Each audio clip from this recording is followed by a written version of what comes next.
All right. Well, we're going to ignore the fact that I definitely was not just streaming to a completely empty room because I forgot to press go live, and we're going to get right into it. Um, so this is not a typo. This is Jame Gam, or Mini Jame Gam number 53. First time streaming a jam. Hopefully going to be doing more of these. Couple interesting things about this one. This one has a special object. I've never been in a jam that required something other than the theme, so I need to incorporate both farming and a chair because of the definitely not mishap going live. I already started the mind map, but let's continue that. So dumb idea of literally farming chairs aside, probably not going to do that because that's going to be a lot of assets I have to make. I do like the idea of farming from a chair. So the idea that you're just a lazy farmer that never gets out of their chair and you have to make other people do everything for you. I think that's an interesting idea. And I was trying to think, how do I actually incorporate the chair into gameplay? And it occurred to me that the chair can just be the mechanism for your upgrades. So having a chair that is more comfortable, for example, gives you more stamina, and you'll just doze off, or get, well, I guess that doesn't really make sense. More comfortable would mean you doze off faster. Unless the idea is maybe to avoid doing work. That could work. So the idea is that every time you're awake, you have to do something. But if you fall asleep, you don't actually have to work anymore. So maybe the whole point is to fall asleep. I don't know. I'd like to do the game in 3D if I can, mostly because it's going to take me a really long time to do 2D assets. And I have a very large collection of like Kenny assets and Pizza Doggy assets for 3D that I could use. And I'm okay at kit bashing some shapes together in engine as well. That's what I did for all of Spectator. It's all just kit bashed CSGs. So I think asset creation is going to be actually easier if I go 3D. So I'm not really sure. The problem is if it's 2D, you could just do a static screen, but if it's 3D, that would be kind of boring. I can't really get away with it there. But okay, let's put that idea on the table for a minute. Let's think of something else. So farming and chairs. I tend to like, the type of games I like to play at least are usually the ones that are quick to get into. Stuff like Doom, Vampire Survivors, Left 4 Dead, things that don't really require a lot of knowledge or a lot of strategy. But there is one game I've always really liked, and that's Riverworld for the PC, which is not the greatest RTS ever made, but it's really interesting because of the way it works, which is, I'm not going to get into describing it on stream, but suffice to say, it's a lot more hands-on than a normal RTS. And I also, it requires a lot of delegation to other characters, which I kind of like. So something along those lines would be interesting. I'm not sure where the chairs would come in, unless you're, maybe you're like farming to produce chairs and need to scale operation to produce more. So like a clicker style kind of thing where like you have to, everything's manual until you get enough people together to make it more automated. And maybe you automate it with people. The only problem I see with that is the people aspect. I know how to do pathfinding or path planning in Godot, but it's always a little funky. It's the kind of thing you really need some time to work on it and make sure it's not gonna fail on you. So I don't, or not fail, but you don't want people getting stuck. I could do the fake thing where the characters are moving from location to location, but the individual characters are actually just a visual thing, and that the game is just using like counters in the background to move items around or do tasks, and that the character being there is just a visual cue. The problem is that while that would stop the game from completely like soft lock, or I guess that would be a hard lock almost, it would stop the game from locking, but the problem would be you'd have no visual feedback, and I'm worried that would affect the ratings pretty badly. There's always the option of making agents just phase through walls, though. But then I'd have to get into doing like heuristics, so that they try to avoid the walls, but will go through them if they need to. And that is something I haven't done in Godot yet, is mark areas as higher cost to walk through them. I know the basics of it, like from an A star level, but I don't actually know how you do that in Godot. So that might not be the best idea for a jam. But that is an interesting point. So add on to that, command others to automate tasks. So like you'd have wood cutting, but then you could potentially need some sort of, yeah, okay, let me make a note about that. So wood cutting, I guess we could say something else would be woodworking. I'm not really sure what else. I guess upholstery. I have no idea if that's how you spell upholstery. I guess you could also have leatherworking, maybe. So you have all these different things that can maybe go into it and potentially command others. So that's an interesting idea.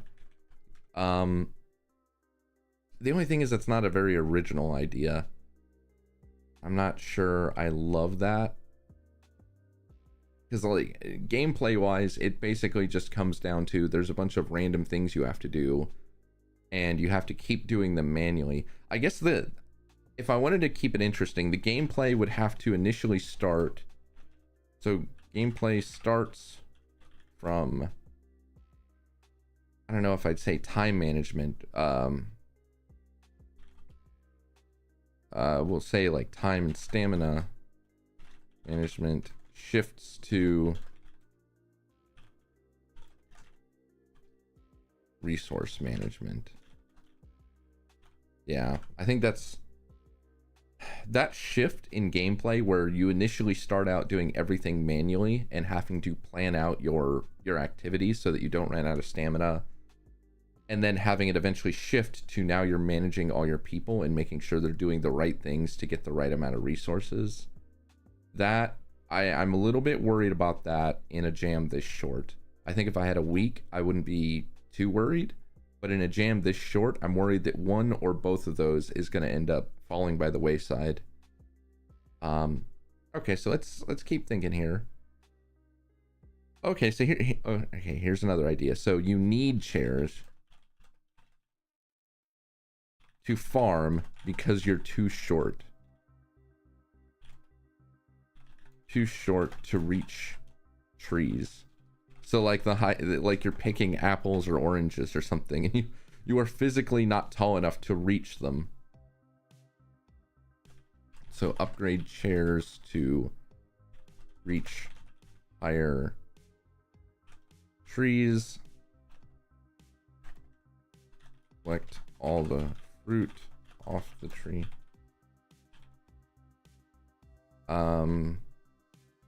Okay, so this is an interesting. This actually would work pretty well in 3D, I think. So this one would sort of work in 3D, but it would realistically being 3D or 2D would be irrelevant. Same thing with this one.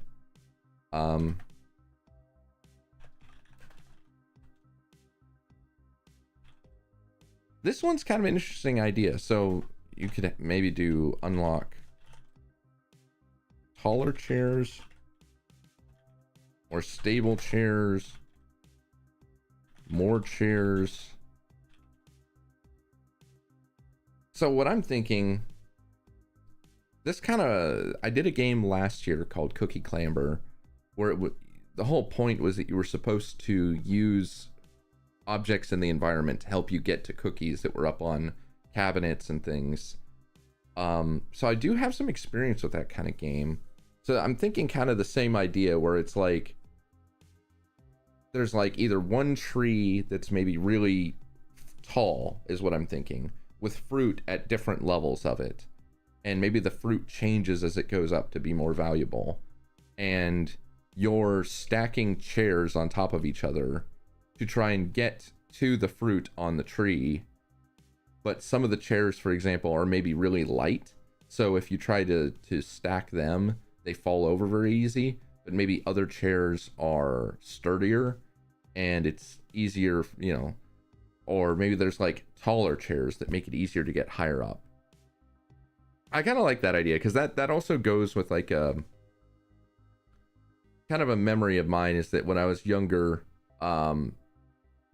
we built chair forts at a kind of like convention center place I had to go to periodically for a club, and we would get into the spare chairs and like build them into forts. So the idea of like stacking chairs in weird combinations is, I kind of like that idea.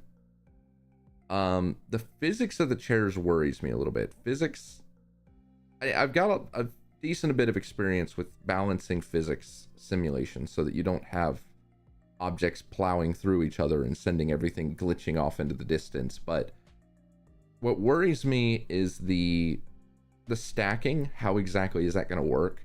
Because in my head, there's only so many ways you can stack a chair.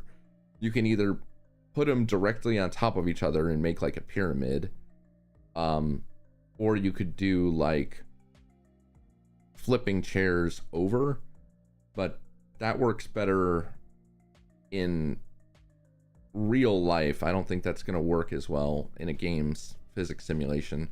The other thing too is that this needs to run in the browser, and there is going to be a limit to how many chairs you can physically simulate in a browser before you're lagging the game to all hell.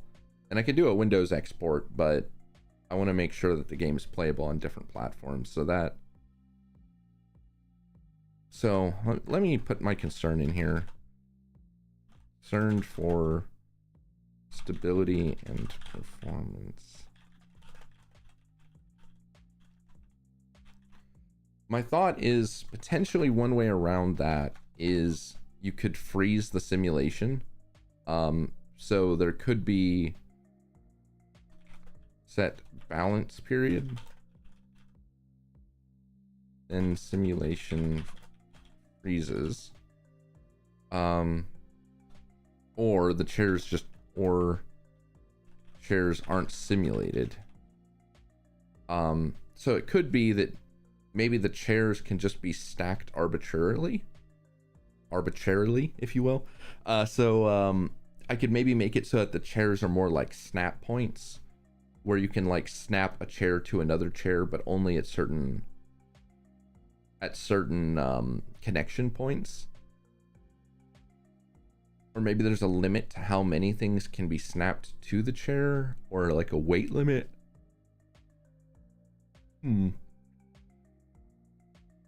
This is definitely the idea I like the most so far. I tend to find that for game jams, the best genre, or not really genre, but the best types of games are more arcade style games where the gameplay is very shallow, but the fun comes from trying to replay it to do better and to actually see, not necessarily high score, because I don't really think that many people care as much about high scores, but to see the game fully and to fully complete it when you can see your goal in sight. So Cookie Clamber, you could see all the cookies. There were giant red arrows over them. So figuring out how to quickly get to them was the whole point. Although I will admit, I did get feedback on Cookie Clamber that people didn't like, that people wanted more time. And some people had wanted it to be score based. And I got a decent amount of that feedback, so maybe that doesn't work as well as I think it does. Either way, I definitely think this is the best idea here. From a gameplay standpoint, the biggest hurdle is going to be figuring out, one, enough stuff. Man,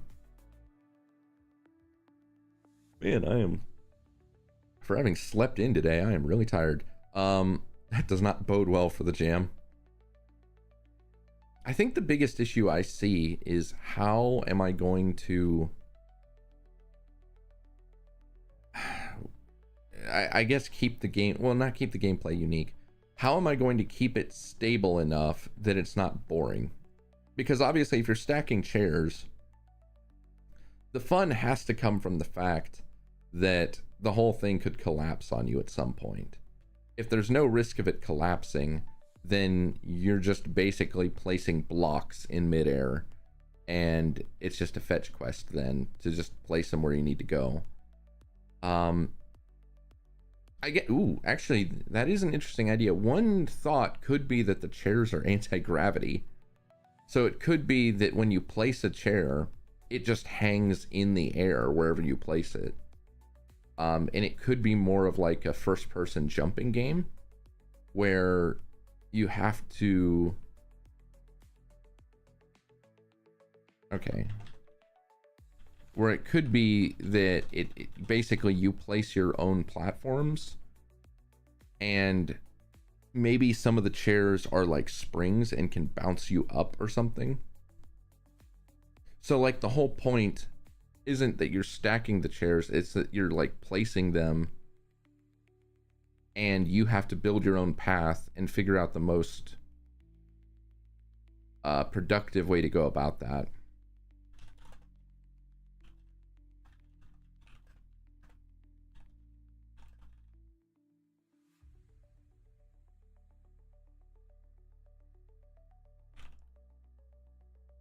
That is an interesting idea. That would definitely solve the physics issue.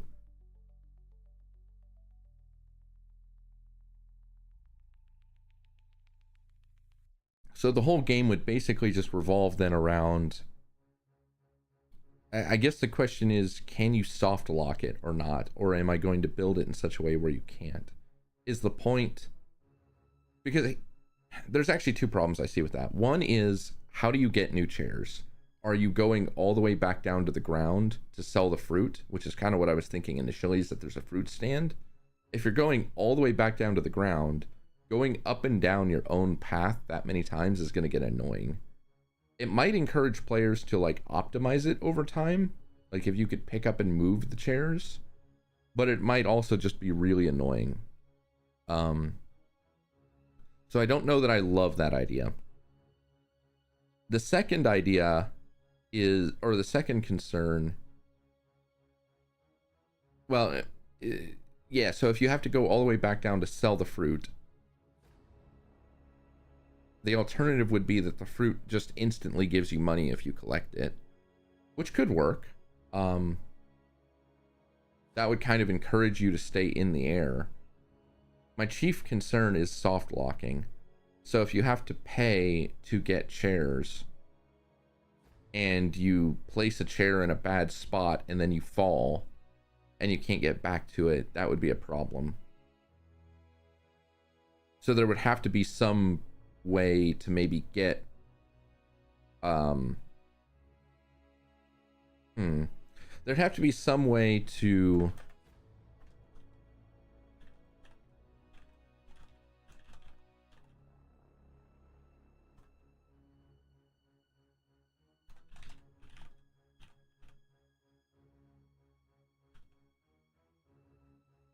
I'm gonna be honest, I think I'm already committing to this idea, but now the question is just, is it physics based or is it like a rage jumping game kind of thing? And that's where I'm not sure at this point, because I can definitely see both. I like physics games a lot.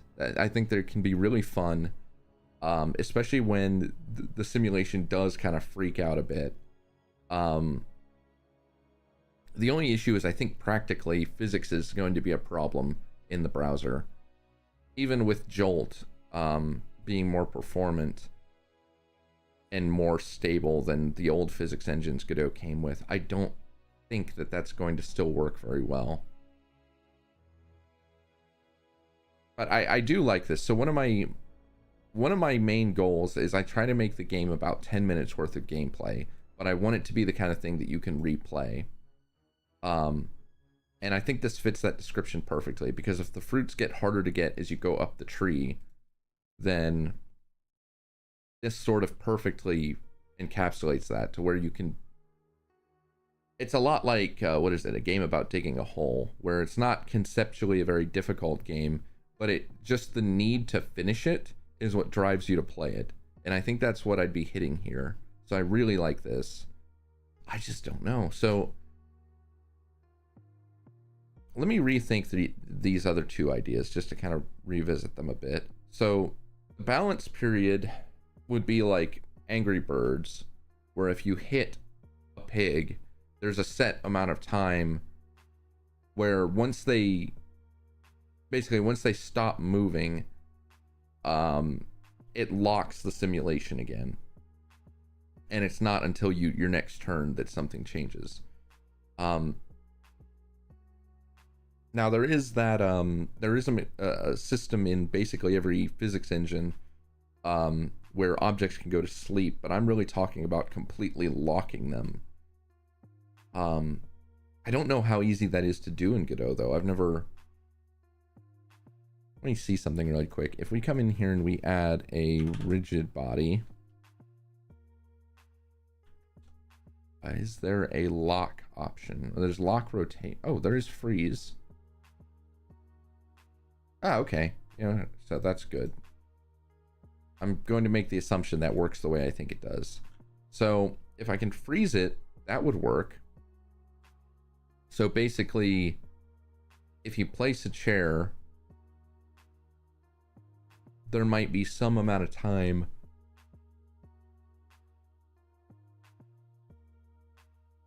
where, oh, how would I do that?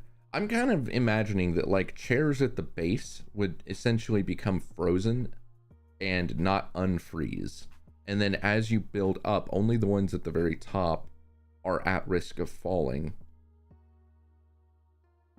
I think that would be really difficult to convey to the player though, like when they're frozen versus when they're not, or not even just when, but why.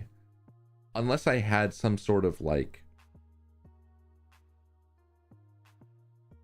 unless there was some gameplay thing you could do, maybe you could purposefully freeze the chairs.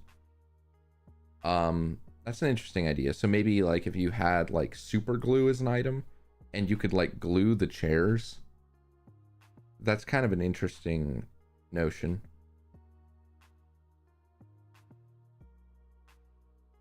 So basically they're physically stimulated until you glue them. And then if you glue them, they're not. So you'd have to make the choice, which things are you gonna freeze and which ones are you not. All right, I kind of like that idea.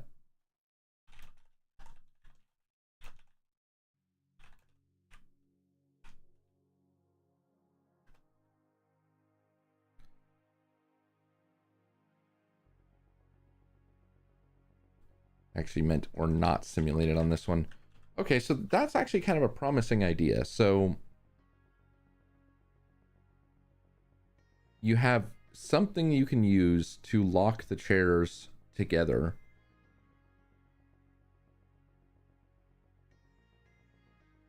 But they're not, you can't lock every chair potentially. Or maybe it's like you have money.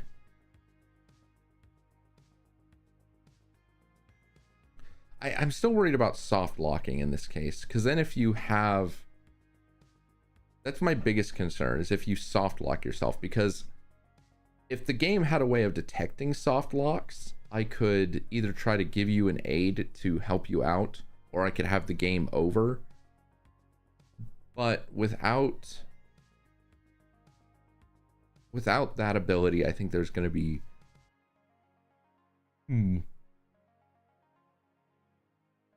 I'm not sure how that would work otherwise.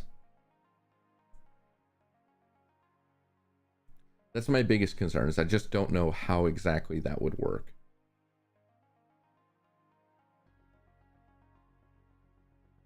I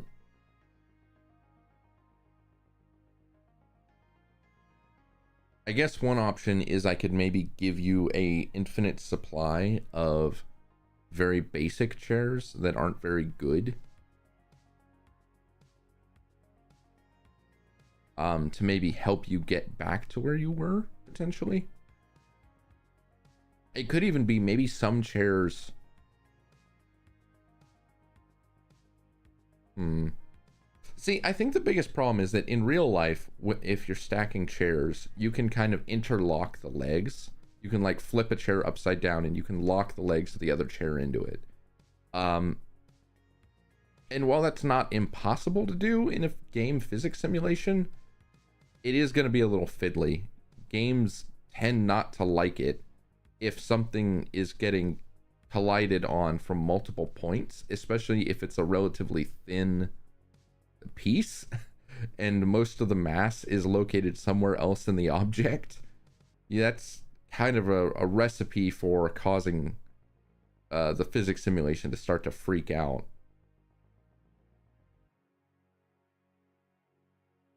It would also be very difficult visually, I think, to place objects like that.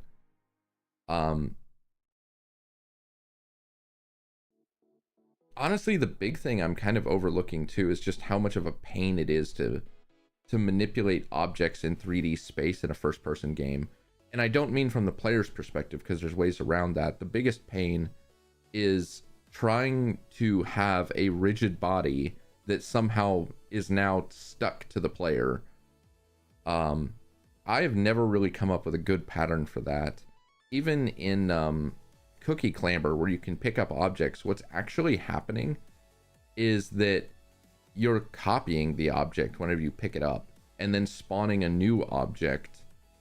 So in the game, every object actually has two versions of itself. Oh no, actually it has three. There's the version that's held in your hand, the version that, oh no, it is two. There's the rigid body, but then there's the static version that's held in your hand that's just visual. And there was a lot of hackiness I had to do to make that work, so that whenever you place the visual object, it spawns the rigid body at the same orientation and it inherits the velocity of the player. I'm gonna be honest, I really don't like the notion of having to do that again.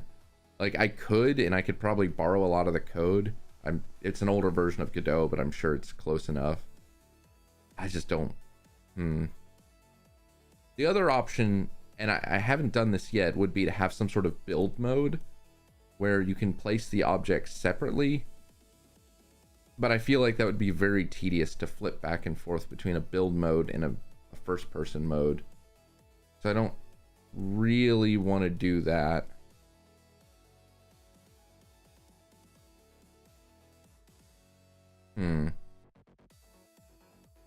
That's kind of why I'm leaning more and more towards the chairs being static platforms that have some unique ability.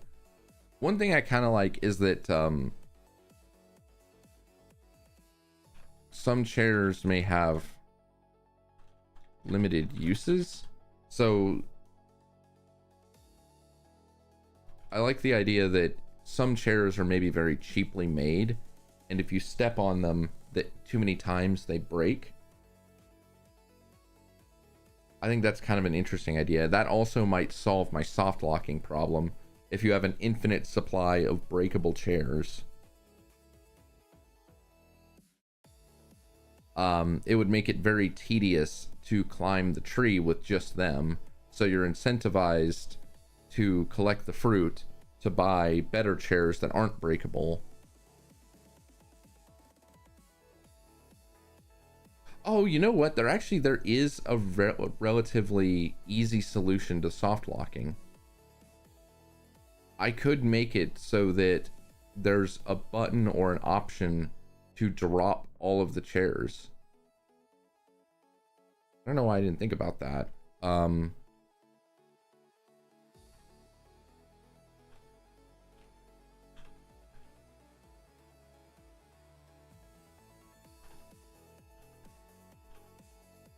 That would actually be pretty, like, that would be annoying, but that is actually an interesting option.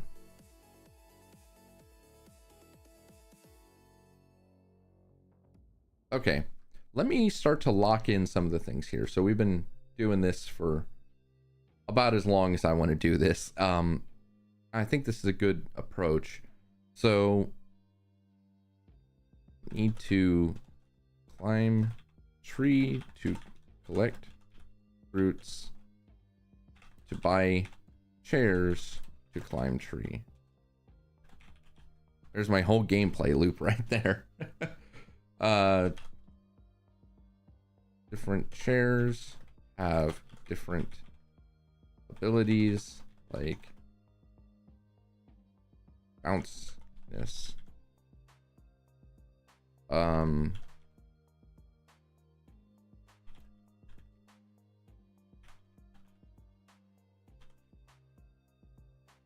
you know what? Actually, I guess I don't need the infinite supply of chairs anymore if I have an option to unpin them. So chairs are frozen in space where placed. Unpin or unfreeze all chairs from button/menu to prevent soft locks.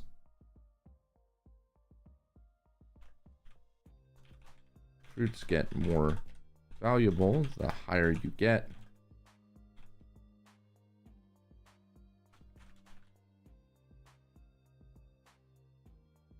I think that's it. I guess the only question is the game score based at all, or is it just literally complete the game and get all the fruit and you're just sort of... See, here's one of the interesting things is that in my mind, this is very similar to a game about digging a hole. And that game, if I really think about what drove me to play it, there were two things. One was I was very curious about what was actually at the bottom, you know, and that's the most obvious. The second, though, is I wanted to try and clear the whole thing out. I don't know how relatable the second is to everyone. I've seen other people do that, and I can imagine that other people might want to also collect all the fruit, but I'm worried about it becoming too tedious. Or people that don't care about that not finding enjoyment and not wanting to do it, in which case the game would be very short. So there has to be some reason you want to get to the top. So my thought is that either the game only ends when you get to the top. I could put like a big glowing fruit at the very top, somewhere that's maybe out on a branch so it's always visible. And as I say that, I am dreading making a tree in 3D, but I imagine this is going to be the worst looking tree ever.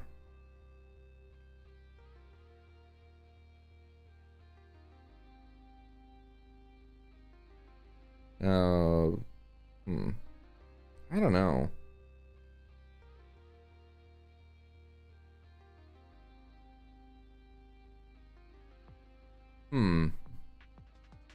Yeah, okay, so I think I like that idea. So game ends when you collect topmost fruit. I'll have to come up with some narrative for why you're trying to do that. Something farm is going out of business. You need really expensive perfect fruit. That only grows at the very top of the tree, probably.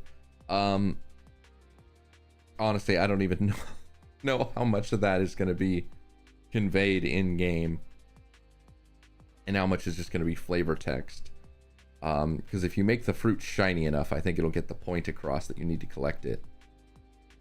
So then I guess there could potentially be scoring based on how fast and how many chairs are used, or how much money is left unspent.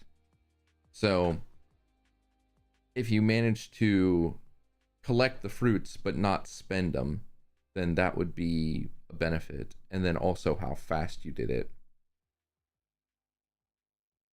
So that's the kind of thing where I probably wouldn't really tell you until the end of the game.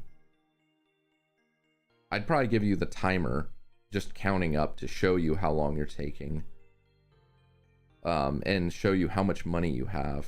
But other than that, probably not. There probably wouldn't be a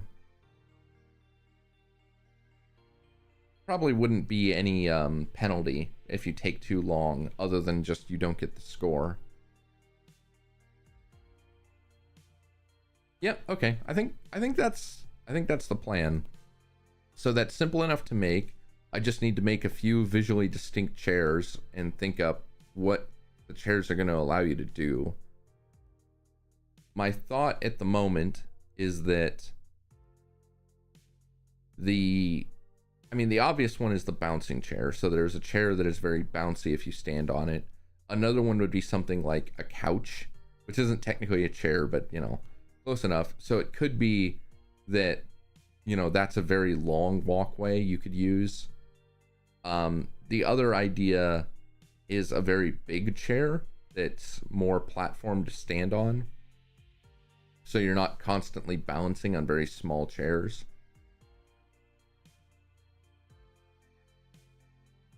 I guess one thing I do need to figure out is the physics of the chair, and what I mean by that is where the bounding boxes are and what's walkable, because if the chair is too small and you can't walk through the back or the legs, it might become very difficult to place them in a way that you can stand on them. And I kind of do want to let the players rotate them. So I guess if you can rotate them, though, the whole thing does need to be walkable. Otherwise, it would be very confusing trying to walk on it. So I might need to do something where, like, I upsize the chairs a lot.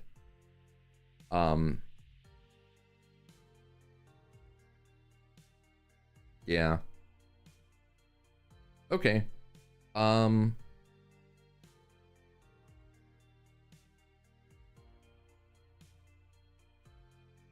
let me chuck the narrative in here. So farm is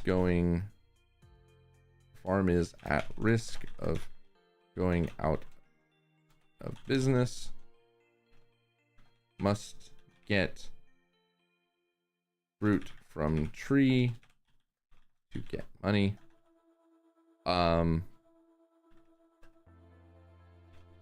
The only fruit worth enough is the gold. I'm going to say it's a golden apple. Golden apple at the top. You don't have money for a ladder. Only chairs. Only discount chairs specifically. Okay, I think I like that. So now something I like to do is I got this from the developers of the Ratchet and Clank games, the two of the game designers. They talked about something called archetypes, which I'm probably completely misinterpreting how that's intended to be used, but the way I interpret it as, what are the things gameplay wise that are unique that the player can do, and then what are the things that are unique gameplay wise that require those abilities to complete. And it can be basically, the way I treat it is more of like a list and at the same time a brainstorming activity to recognize if there aren't enough things the player can do and enough things challenging each of those abilities, then the gameplay is going to be very shallow, is my thought. So like if the only thing the player can do, like the player jumping may be an ability, but if you don't have a lot of different ways to challenge the player's jump, it's going to get very boring because the player is going to master that one skill. But if there's more nuance to it, like the jump is variable height and the jump has variable distance depending on your speed, it starts to add more to it, because now you have a high jump, a long jump, a short jump, a low jump. You've actually got multiple archetypes then, and you can challenge those different archetypes in different combinations. So that's kind of the way I like to think about it. In this case, obviously the main archetype would be jumping.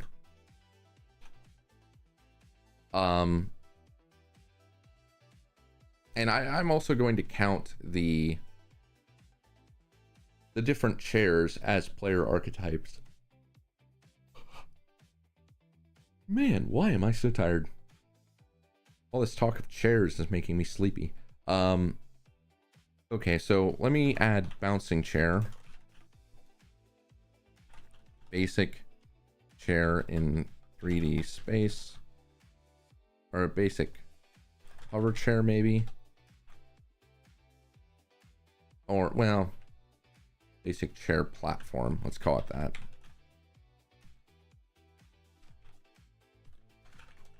Okay.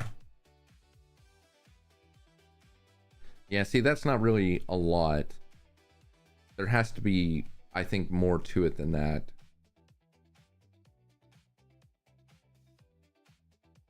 So, okay. So let me see. Fruits that are high up.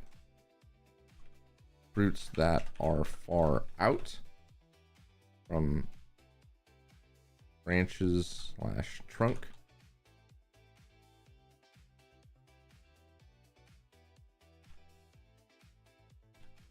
That are woven into branches.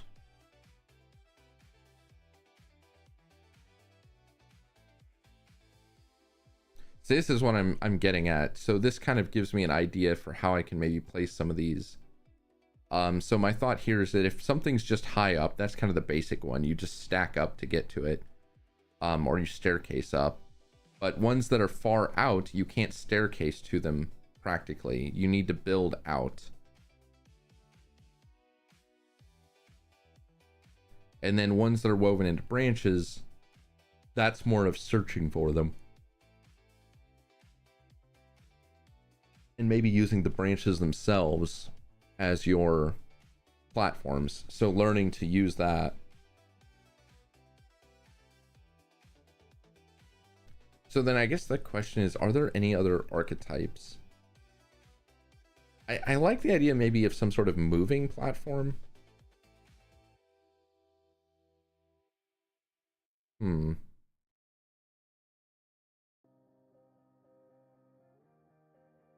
Like a chair that's maybe like got rocket thrusters on it and like moves up and down or something. I'm trying to think of different kinds of chairs. The main thing that comes to mind is like a couch. But that's not necessarily an archetype per se. I'm gonna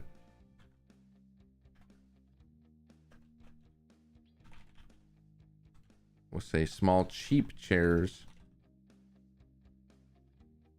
longer more expensive chairs. Yeah.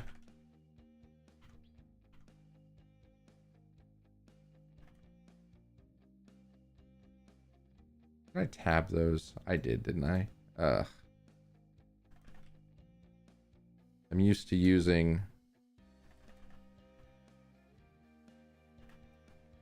Notepad++ for this, which doesn't do the tabs, or whenever you press tab it replaces it with spaces. Okay. All right. So that's kind of that. So the bouncing chair is an interesting one. Moving chair?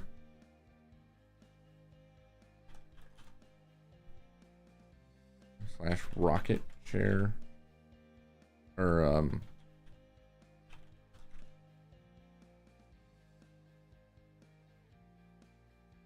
I guess what would you use as a elevating chair? I guess the obvious one would be like a chair with rockets on it. So like a chair with a little flame shooting out of the bottom. I guess you could also use a computer chair and just have it extend up and down. Like from the piston. It's an interesting idea. Okay. I kind of like the idea. I keep thinking of like some sort of spinning chair that like flings you, but I feel like that would be very, very difficult to predict. A rocking chair is an interesting idea as something that can maybe push you horizontally. The problem is I don't know how you would activate it unless it literally has like a press E to activate thing on it.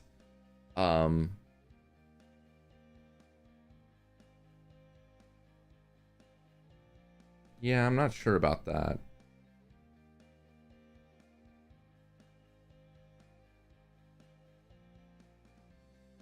Hmm.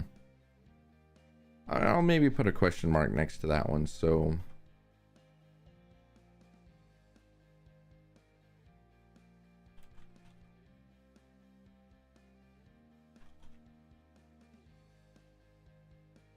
hmm.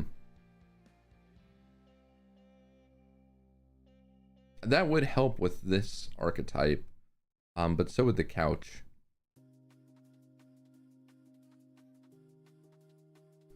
Um, okay. Stretch goals, I don't think I have any.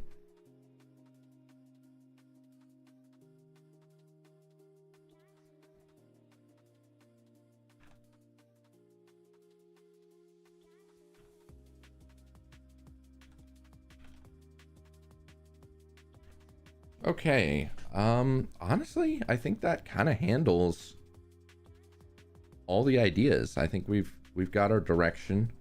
I don't really have an idea for a name yet though. So let me quickly build up the to-do list here. So we have a music handler, scene handler, game events, saving, loading. Yeah. I don't need a dialogue system. Do need settings. Player controller, camera controller. Don't really need inventory. Yeah, I just copied this from Spectarier. So I need the grabber.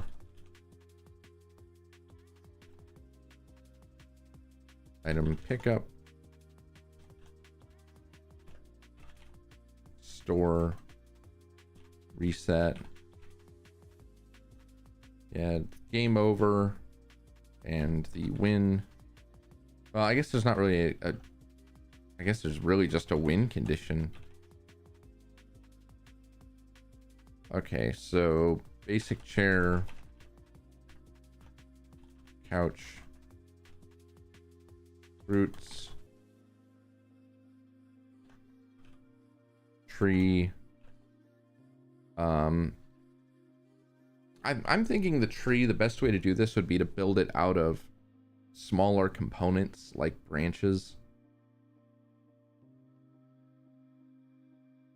I've never tried to make anything like a tree, so I feel like this is going to look really, really jank. And I think my best bet is to really lean into the jank of how the tree looks, and don't try to make it look good. Try to make it look really polygonal. I already have the game set to a very low render resolution, so this is kind of a trick I've learned, is to play into retro low resolution. Because if you do that, it looks intentional when your art is bad. It looks like you're going for, you know, like early 3D. It doesn't look as nasty.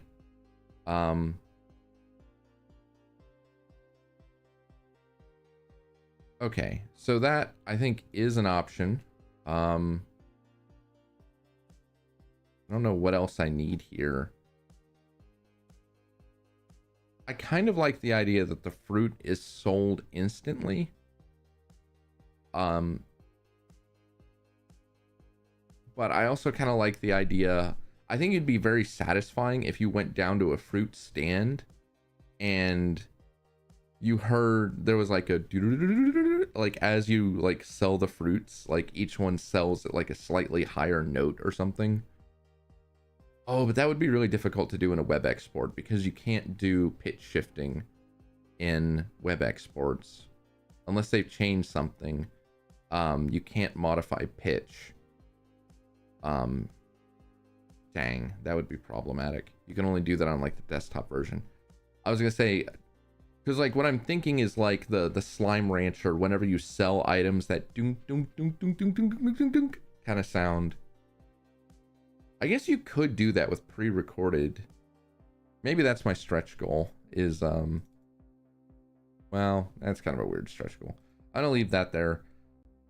I'm gonna leave fruit stand as like an optional. I'm not sure yet whether or not fruits are gonna sell instantly. From a gameplay perspective, selling them instantly and having the store be a 3D environment, I think would look kind of cool. But from a gameplay perspective, it would be the most streamlined if you didn't have to go up and down. But I suppose there is a gameplay consideration there. If you have to go down your path to get more chairs.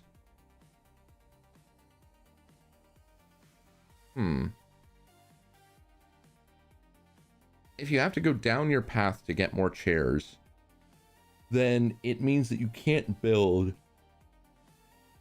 Jeez. I'm gonna need to get some caffeine later today, apparently. If you have to go down the path, it means you can't build a path that's one way. You can't just, you know, place chairs over each other to the point where you just stack up. That's a good point. If you just stack straight up, that wouldn't really work unless you were only going to one fruit. And then that also plays into the idea of needing to reset them. If you can't reset individual chairs, if you have to reset them all at once, that's kind of an interesting idea. Because that means that it might be a valid strategy early on to just stack up to some fruit, then reset the chairs, and then build a path to other fruits. But what I want to encourage is that the player is building a long winding path up the tree. You know what? Yeah, I like the idea of a fruit stand. Well, I don't know about the fruit stand, but I do want a store.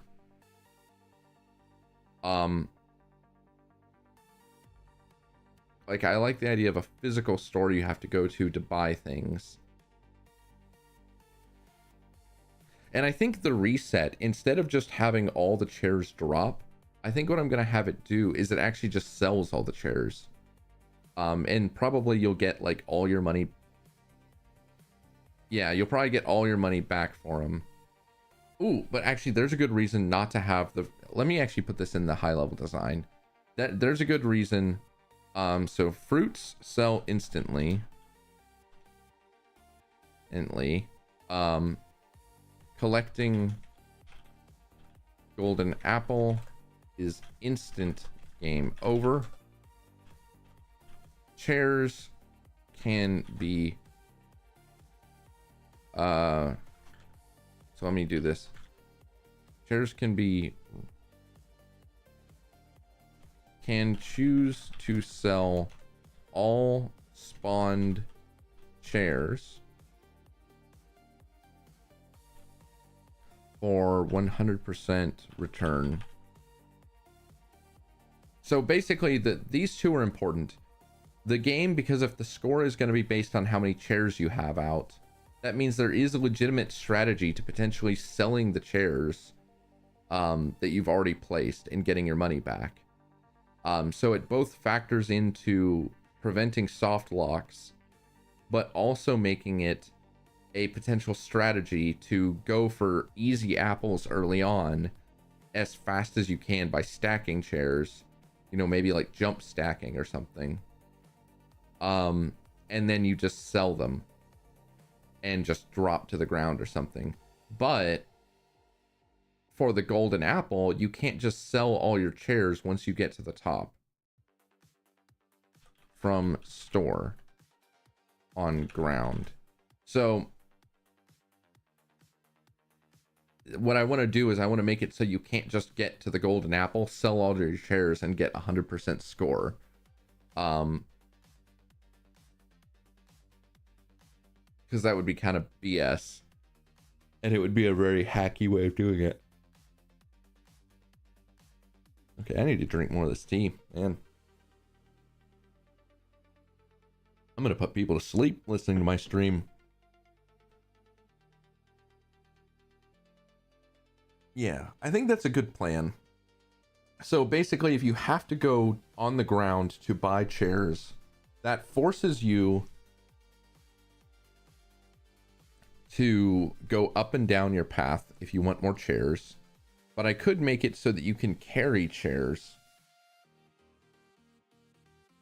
More than, like, obviously you have to be able to carry multiple chairs at once.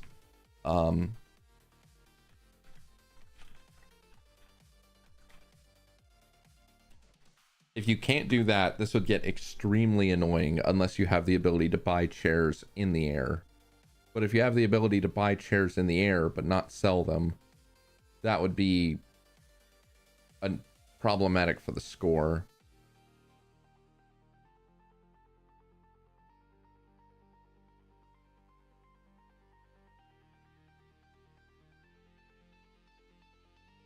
I'm just trying to think, like, how practical is that? Because if it, for instance, if one fruit only gets you, say, one chair, you know, like if chairs are 100 and fruit's worth 100, then you'd be constantly going up and down, and it would be really annoying, especially if you can't reset or move chairs once placed.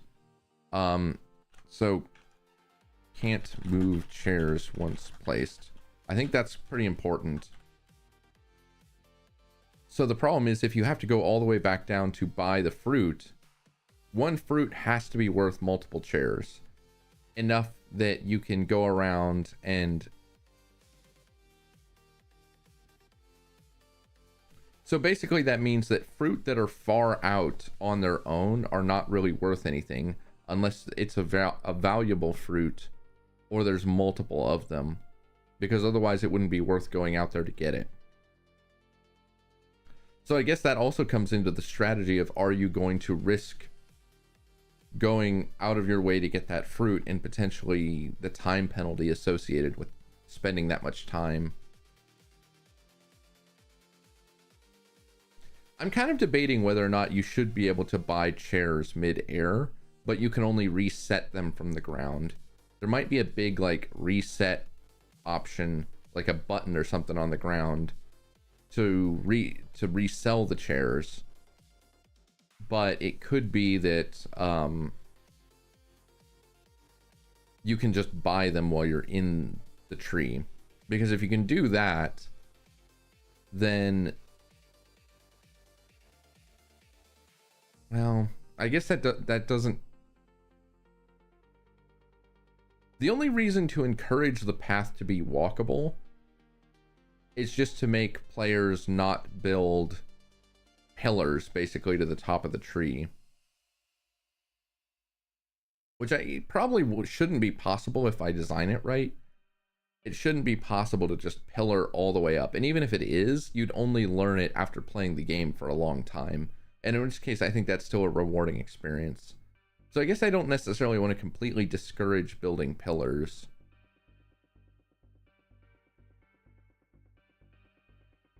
I think I'm selling myself on the idea that you should be able to buy chairs mid-air. Because I also don't really want to build an inventory system. Okay.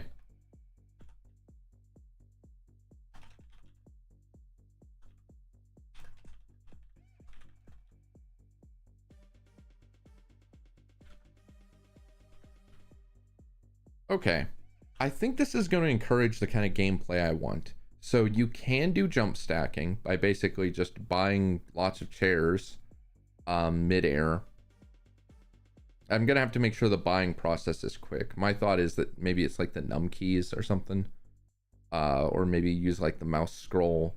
And it's almost like an inventory item where you just buy it from your hotbar kind of thing. I think that's a good idea. So I'm gonna remove store, and maybe do like reset button.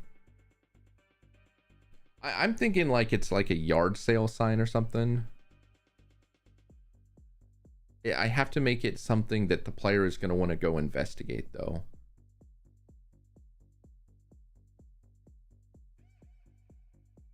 But yeah, I think that's a good option. So then I'm also going to need some sort of like farmland. Okay. So then we have early beta testing, balancing. Don't really need level. Well, I guess level design is still a thing. But there's really only one level.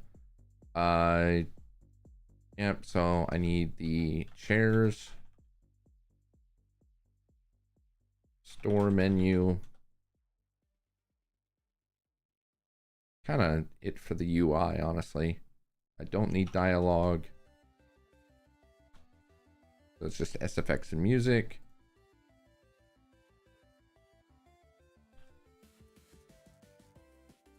We'll do particles. I usually kind of list that under animations, but and scene transition's kind of a question because I don't know if I actually need a scene transitioner for this. I will keep the preloader, tutorial, text. So somehow I need an explanation of how you do this. So title, credits, settings, controls. I'll leave the cutscenes there, but that might be a stretch goal. Beta testing. Bug fixes, submission. Yep. Okay. I think that's everything for the plan. So I'm gonna put cutscenes as my stretch goal. And I would say that about 10:50, so about an hour.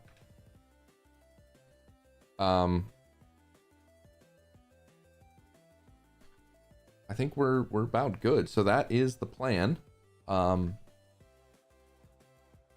This is usually what I like to do is about an hour for ideation as well. So I think we're about on track.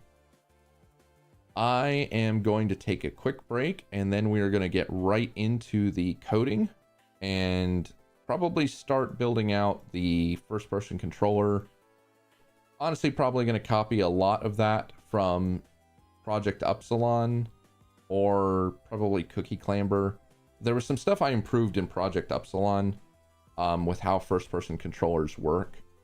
So I'll probably use a blend of the two, but we'll start with that and then I'll have to figure out some way to handle manipulating the objects in 3D so that you can place them in whatever orientation makes the most sense. I think I'm going to go with the idea that the chairs are just physically very large so that the collisions are less of an issue. But yeah, I'll have to figure out some way to let you manipulate them in 3D. I'll have to think about that some. But yeah, we'll start probably with the components and start blocking out a test environment to figure out like jump height and all that. So I will be back in maybe 5-10 minutes and we'll get into it.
All right, we are back. So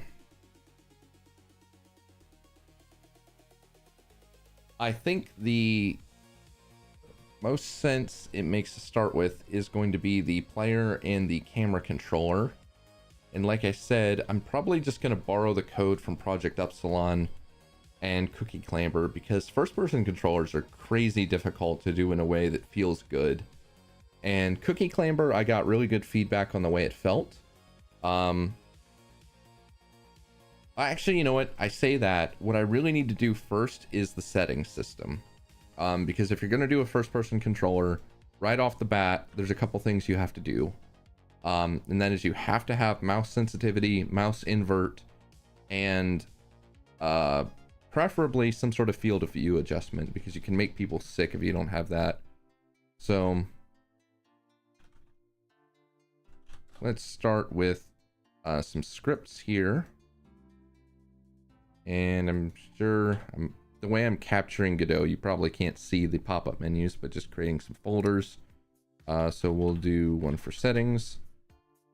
Perfect.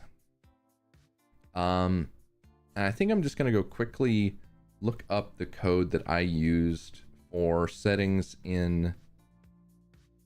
Well, I'll take a look at Project Upsilon, but actually I think its settings were more complicated. I don't necessarily want to do anything that tricky. Let me see here. What do I use?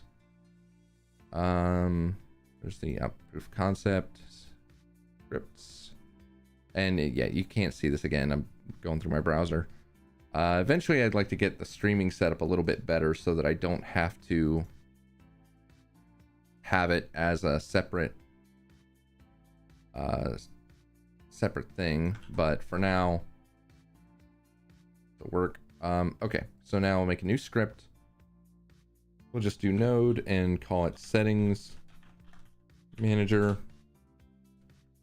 Probably gonna, let's take a quick look at this script and see what else in here. So let's see, we've got master volume, music volume, SFX volume, XY, invert XY, field of view. Okay, don't need player name. So we'll ditch that. Okay, and then yeah, so basically all the settings manager I use for basically every game jam is identical to this. So if I was going to code it from scratch, it would still be the same way. I just have a bunch of constants for the names of... Why is that one at the top? That's a private one. That should be at the bottom. The dangers of copy pasting things. You copy paste your mistakes too. Yeah, so it's usually just a bunch of keys that you can look up, and it just saves it to a JSON file in the settings, which for a WebGL build ends up in whatever the user, what is it, user data or something is where it goes. But it's just a dictionary, and yeah, it's pretty hard coded, because the way it works is it sets the settings and then it loads them and overwrites them. So if there is no settings file, it doesn't overwrite, and it picks the defaults. Otherwise, it overwrites them. Yeah, and then when you get setting, it's just checking the dictionary. And then there's a save settings option.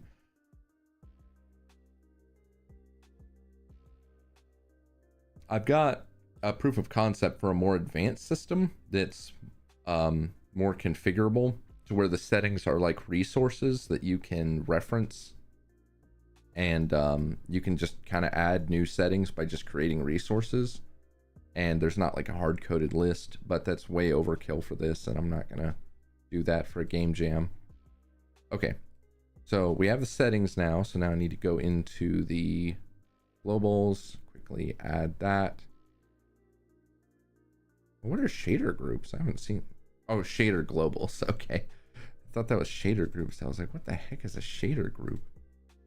Well, come to think of it, I don't even know what is a shader global. Huh, okay. I need to look into that at some point. That's a new thing for Godot 4.6, I think. Okay, so I have my settings. Next up is to figure out the first person controls. So I know I want jumping. So I know I want to use Cookie Clamber as a base for that to a degree, but I want to be careful not to abuse that. I don't want to copy too much. I also know that Cookie Clamber had some mistakes that I don't want to copy over. So, okay, let me make a new scene then. And we will do a character body 3D. This always throws me off that Godot calls this a character body. I'm used to movable physics objects like this being called kinematic. But I think there actually is a kinematic. Or no. Okay, I guess it's just character. It's very strange terminology that they call it a character body. And I get why, because there's a lot of stuff in here that is kind of specific to characters, but it does throw me. Would help if I playered. Okay, so player object, we'll create a script. Well, let me save this first. We'll do scenes, new folder, player. And we'll just save it in there. We'll make a new script, character body, yep. Probably not gonna, where possible, I don't like to use a class name with scenes like this. If you attach a script to a scene and you use a class name, it can get really confusing whenever you try to add it, because if you just do add, it won't work correctly. You have to do instantiate to make it work properly. And that, or maybe I have that backwards. One way or the other, it causes problems. So I prefer not to do script names unless they are class names for a script, unless it's a standalone script. When it's a script attached to a scene, I prefer to just keep it anonymous. So we'll see if I can do that here.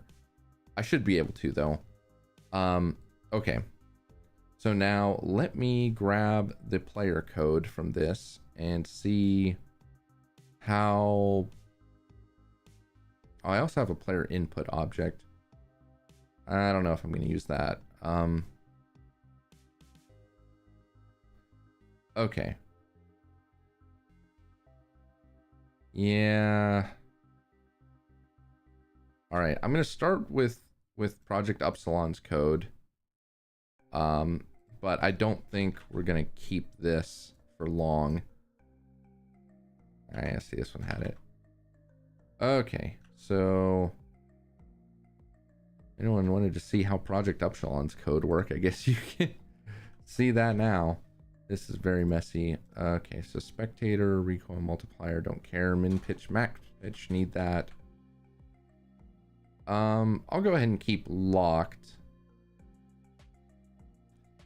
That was something I was using Project Upsilon. I might actually need that here for cutscenes. I'll get rid of the player ID. Don't need color or player name. Gravity multiplier, move speed, movement direction. Don't need recoil. Weapons manager. Dead, rescued. Hopefully you can't die in this game. But actually, I'll keep that one. Well, now I'll get rid of these. Player input, I probably will keep. These I'm gonna get rid of. Get rid of the puppet. We'll ditch those for now. Weapon controller name. Yeah, I think this is the first jam game I've made that doesn't. Oh, yeah. I think this might be the first jam game where the player doesn't... No, Cookie Clamber didn't have a health component either. I was going to say, I don't think I've made a jam game that didn't have health, but that's not true. Okay, so ditch all of that. Weapon manager, weapon container, interaction, lockout. All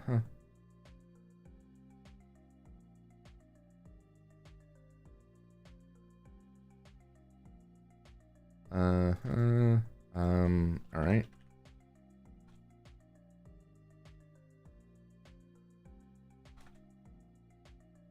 Yeah, there's a lot of multiplayer code in here that really doesn't make sense. You can see how much it's honestly may have been easier to write from scratch, but we'll go through and figure out what we're gonna do. And this is probably gonna be the last one I need to borrow.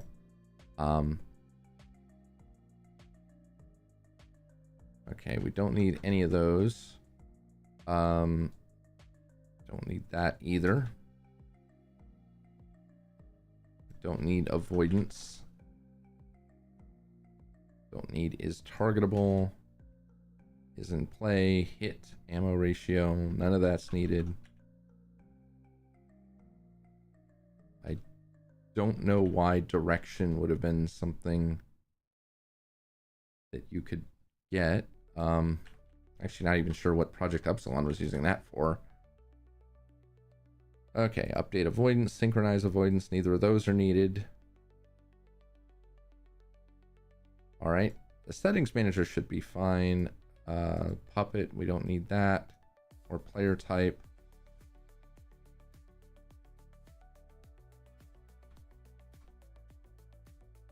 Don't need recoil.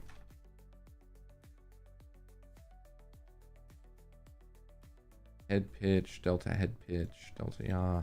Yeah, see, this is the part where it gets... This and update velocity get a little bit tricky. And this is not a great player controller, I'm going to be honest. This is very much a quick and dirty player controller. Because I've always wanted velocity to be its own component. And same thing with the camera, but I've got them mixed in the script, which isn't great. Okay. Movement plane, movement amount. That looks fine. So this way I can lock the character. Yeah, that all looks fine.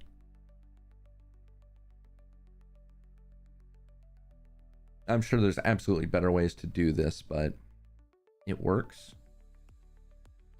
This is my... Oh, interesting. I don't have my helper. So that's a time...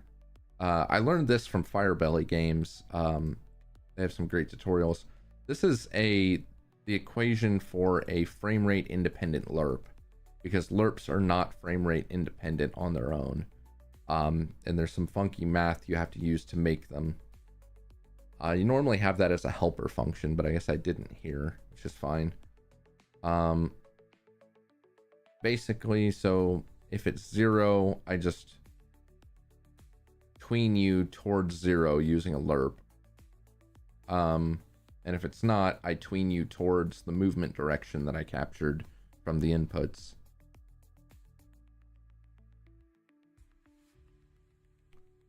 Okay, update player name, player profile. Yep, all of that is not necessary. Okay, capture mouse is not going to be an RPC, so don't need that. Don't need this either.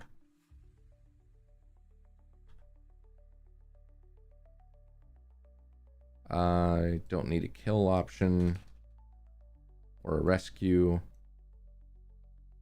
Or make dead, or hurt, or heal. I'm debating about the locking interactivity, because that's probably... Actually, these, well... That might be useful, the interactivity system there. But I'll revisit that. On healed... Oh, okay, that was all of it. Oh, that was easy.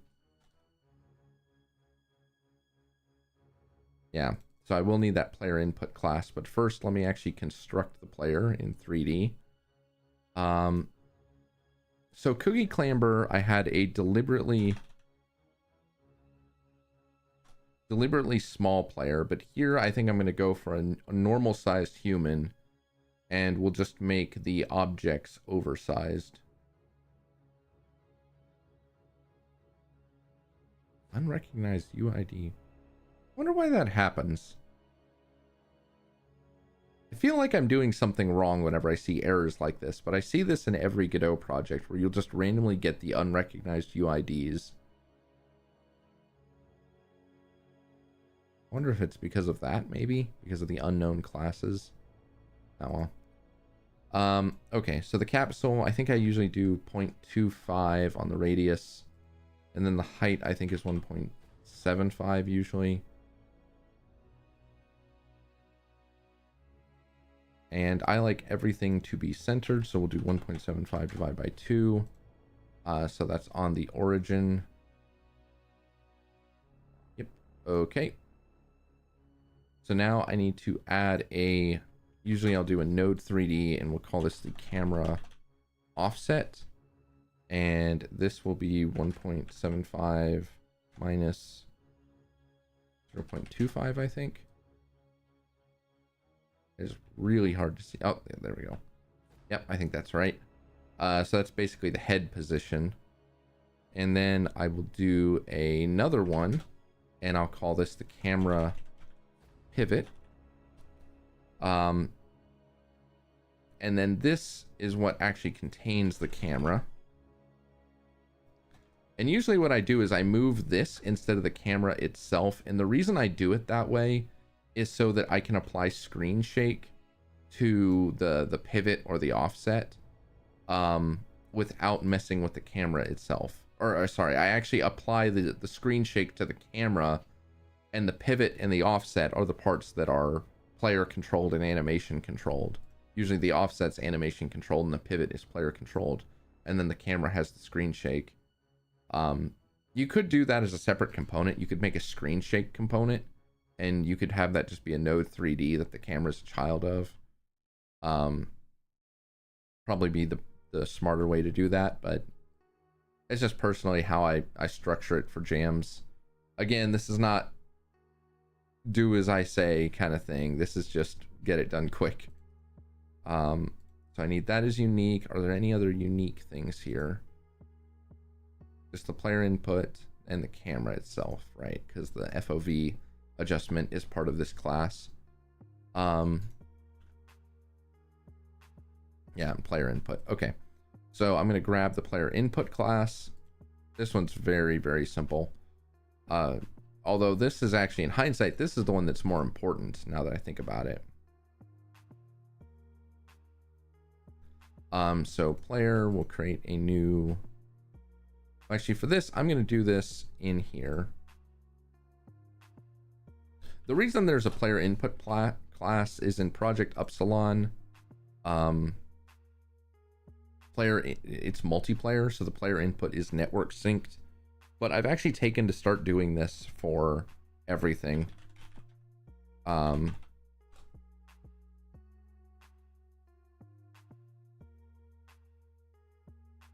Just because it's easier. So this one, we will not have that be a synchronizer. This is just going to be a node, and we will have a class name. All right, so we have the mouse adjustments. Okay, now these I'm gonna ditch the interacting for now. We'll worry about that later. We'll just do with these two. Don't need to worry about that.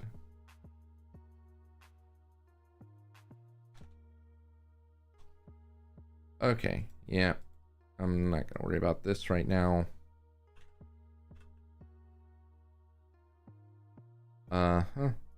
And those, again, this was intended for multiplayer, so that's why it's acting weird. I need to add those to my input map, so we'll do that. Yeah, see, this is another one of this function and this one, well, this one as well. These three are the reasons why I wanted to copy these scripts, because, well, they look simple. Remembering how to do these and have the movement feel good is crazy. And even then, the movement still only kind of feels okay. My understanding is that a lot of larger studios kind of keep their movement code a little bit secret because it is so essential to the feel. I don't know how true that really is, but that's been my understanding, is that movement code is one of those things that, like, looking and moving takes a lot of trial and error and thought to get it to feel good. And I know there's a lot of different strategies, things like adjusting speed the longer you hold keys and things like that, that this script doesn't do, but there's a lot that can potentially goes into it.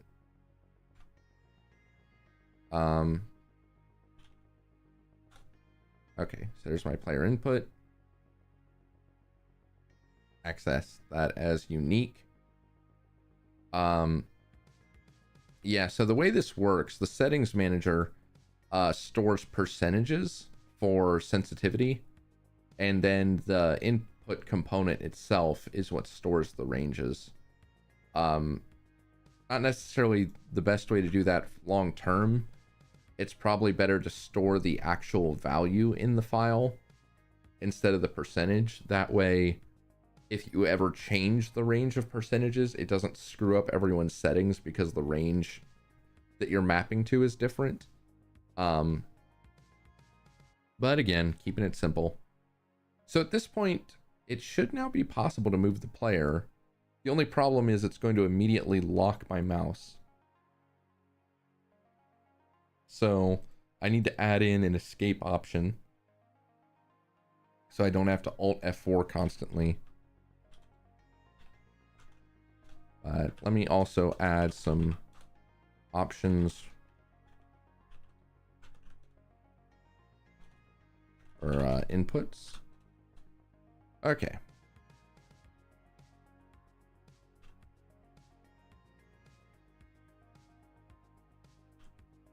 All right, and then we'll also add the keys.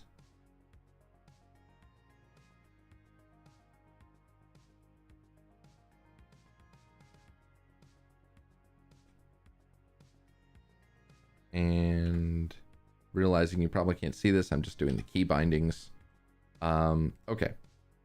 Oh, actually I need to do one more for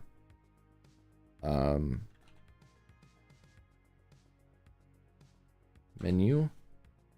Pro tip, if you're doing a web export, do not use Control or Tab. Both of those keys are recognized by the browser, and even if you are in the game, like clicked into the game, pressing, or sorry, not Tab. Tab's the safe one. Don't use Control or Escape. Control, because Control space can cause issues, or actually Control and other keys can cause issues. The browser will recognize it as a hotkey, even if you're clicked into your Godot project. And then Escape, for hopefully, because that will take you out of full screen. If you want to have a menu in a game, Tab is one of your best options because it still is close to Escape. So it's you still get that muscle memory, but it's not going to, as far as I'm aware, it's not going to mess with anything as long as you don't also use Control, because then you might Control Tab or Alt Tab or something. So you really have to think about that. But I personally prefer to use Tab for my menus. So we've got Tab as that. So I'm going to add a quick script to main. And we'll just say func unhandled input if event dot is action pressed menu. There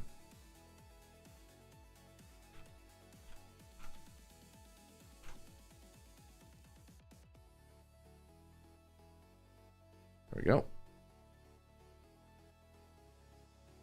Now let me see, is this actually going to... Oh, you know, it'd help if I actually put the player in a level with lighting. Okay, so let's make a quick 3D scene. We'll just call this level. And we need a world environment. We need a directional light. Yep. And we're going to need I'm going to use CSGs. We'll use a CSG box. All right. So for the box, I'll do 0.25. Nope. On the Y. And we'll do negative 0.25 divided by 2. If you didn't know, by the way, you can put math operations in these fields. So you can do ×2 and things like that. Makes it really easy for centering things. Make this like 10 by 10. And I'm going to get a, I'll grab the Kenny prototype texture and we'll chuck that in here as well. All right, we got our sun. I usually like to just do a basic thing like that. Keep it somewhere near the origin so I can find it. All right, so let's do a new world environment.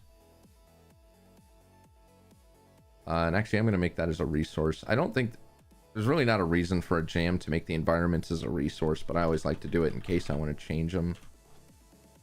We'll add a nighttime level or something. Okay, so create new resource. Environment. I'll just call it environment. I really don't think I'm going to customize this at all.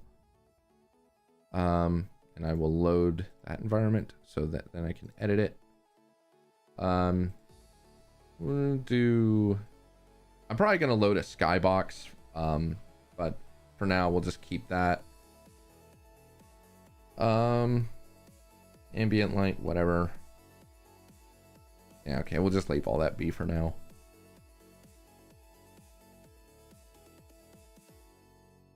All right, so these are all the assets I have available.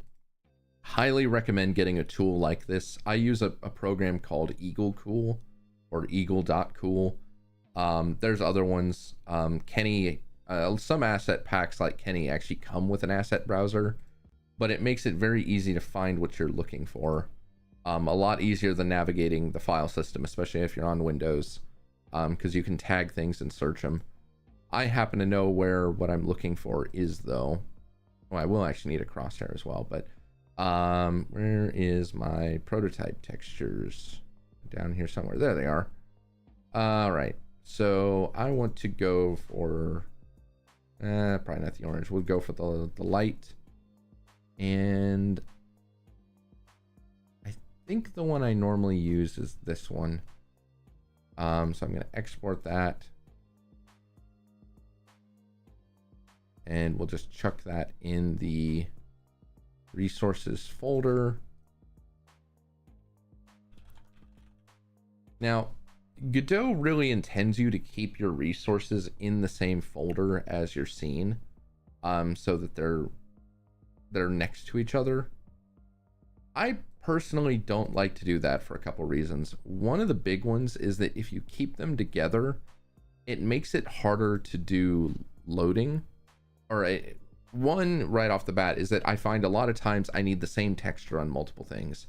In a larger game, that's probably not the case when you've got more specialized textures, but at least for the games I make, a lot of things reuse the same texture. So the textures usually end up being separate. Same thing with meshes. I tend to end up using the same mesh several different times, in different ways. The other, and the reason why that matters is because it makes it easier to preload things if you have them separate. But yeah, that's just my, why I do this the way I do. Okay, so we come back into Godot. We've got our textures now. So I'm going to make a new folder called materials. Sometimes I'll keep textures in the same folder with materials, but lately I've chosen to keep materials separate as well, because for the same reason I find that I end up using the same texture on different materials.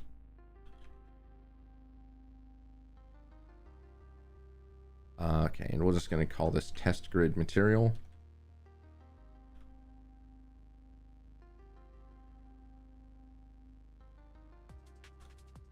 And we'll just load this as the albedo, and then we will need triplanar mapping. But to make sure that that's right, I need to load that material. And what I like to do is have each one of these squares be 0.25 meters, which it looks like we are. 1, 2, 3, 4. Yep. Because each one of these squares is 1 meter. Yep. Okay. So we're good there. One thing I will do though, as long as it doesn't break anything, is I want to come in here and make this a world triplanar. And that just makes it so that if you have two CSGs next to each other, the grid will kind of seamlessly flow from one to the other, because it's being, the UVs are being calculated in world space, not in model space. Okay, so there we go. That's my level. So I'm gonna go up, make a scene. I know I am not going to have multiple levels, so I'm just going to make a folder called level. And we'll do that. And I'm going to go ahead and instantiate the player here. So this is what I was talking about, where the player has to be instantiated because it's a scene. But if I had given it a script like player input, then you'd be able to add it. But if you add it, then the scene itself isn't there. It only adds an instance of the script, not the scene. And then your script will error out if, like this one, it's trying to reference things. So that's why I don't like to use class names on scripts. Okay, so let's... Oh, I see, I already did it. I clicked add. The number of times I've had errors because I did that in the past. Also, it occurs to me on the CSG box, there's actually a few other things I need to do.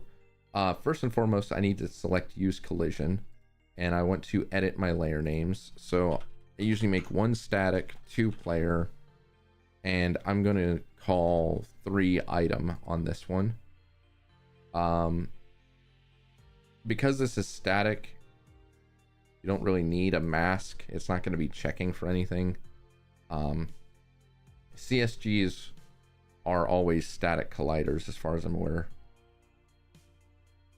Okay, then the other thing here is on the player, I need to come in and I'm going to put it on 2, and I'm going to make it collide with 1, which is my static layer.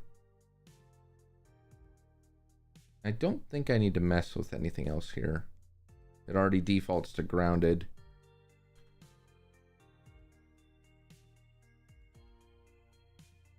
All right. So where is the player? There they are. Okay. All right. I believe I should be able to press play on this. Oh, you know what? Nope. I forgot I need to add it here. So we'll add the level there. On domain. There we go. Hey, look at that. We got our game running. Okay, so you can see here the really low resolution that I'm rendering it at. That is not the stream being choppy. That is deliberate. See, and this is why I love doing it this way, is all I've done is I've got the game running in 320 by 180, and that's it. I have expand as my scaling mode and set to fractional scaling. In the past, I've used integer, which at really low resolutions, like 320 by 180, that actually works pretty good, because that will scale to most resolutions. But I've actually found that when your base resolution is that low, you don't really need to use integer scaling. There's functionally no difference between it and fractional scaling. And the benefit is, if you use fractional scaling, it will fit every resolution, including some of the weirder ultra wide ones. Whereas if you use integer, you're going to end up with black bars. So yeah, this personally is my preference for how to handle low resolutions or retro themed games, is to just set a really low render resolution and then whatever scaling you want. And the benefit of this is that the game is going to be very, very optimal here.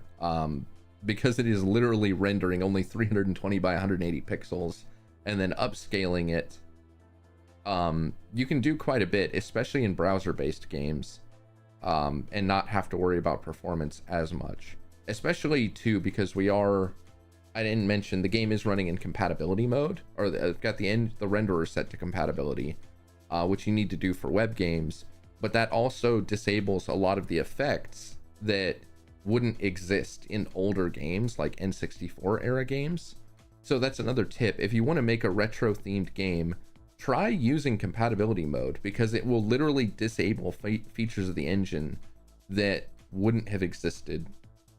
Now you may choose stylistically to go ahead and use forward plus or mobile, whatever option you want, and just choose not to use those features.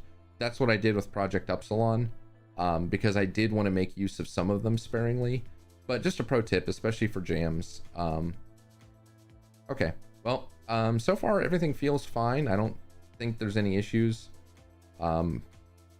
Looks like everything's working, so I will just tab out. Yep, okay, that worked. So we're good there. Looks like everything is working the way it's supposed to with the camera. So that is good. I'm not gonna leave the level under main, by the way. Normally what I do is main is just supposed to be the thing that contains the preloader and the scene transitioning system. But for testing, I'll usually keep the level around there. Okay, so now the main thing that's missing right now is that the player does not have a jump, and that's because Project Upsilon doesn't have a jump, but Cookie Clamber did. So I'm gonna go look at what I did there. I think literally all it was is I just set the upward velocity. But I want to double check because the jump in Cookie Clamber felt very good. So let me see, where's my player script? Oh, I did actually have multiple. Okay, this is where it gets a little tricky. I'm going to copy this in so you can see it as well. First off, Cookie Clamber predated Project Upsilon, so it doesn't have the player input. What I'm going to do is just come down here. So this whole thing has a state machine in it, which I don't even think. Yeah. Project Epsilon dropped the state machine for simplicity's sake. Let me see. So we have min pitch, max pitch. Yeah. Friction, walk. Yep. Okay. All that's the same. So we're just going to start going through here, and same thing, just start getting rid of the stuff that doesn't matter and just trying to distill it down.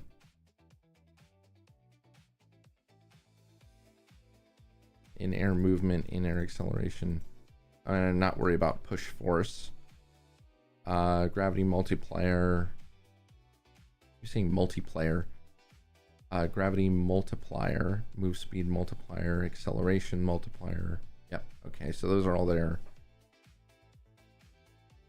Yeah, see, that's why they're actually in Project Epsilon, is because they originally came from Cookie Clamber, which the whole reason I made that game, other than the jam, I specifically made an FPS that was physics-based because I was doing testing on first-person controllers. Okay, so we have delta, walk pitch, movement direction. Yeah, none of that really matters. Yeah.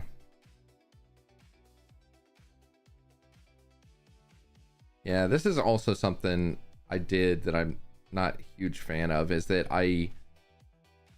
the way I did state machines back then was as classes that were not scenes. So because of that, they couldn't access their own timers.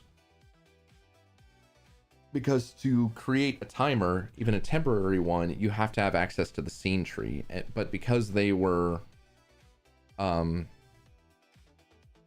just like ref counted objects, they had no access to the scene tree. So the way I did it was my state machine had a reference to the actual entity that it was attached to, like a player or an enemy, and then the states would get past that reference.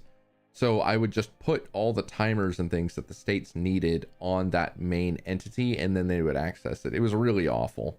It was a really nasty cross-cutting concern to do it that way. I'm not super proud of that, but it's what happened, unfortunately. Okay, so what I'm doing here is I am just removing everything that isn't relating to jumping. I'm not going to worry about the input.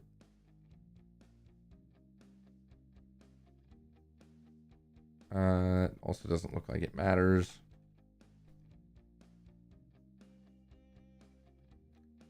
And one thing I am looking for is whether or not any of these use the jump data. I don't think they do. Okay, update velocity almost certainly does have it. Push and on push was for pushing physics objects, which I don't think I'm going to deal with. And here's the state machine, which I'm probably going to change to use my newer node-based state machine. Ideally, the entire movement controller would be state-based, but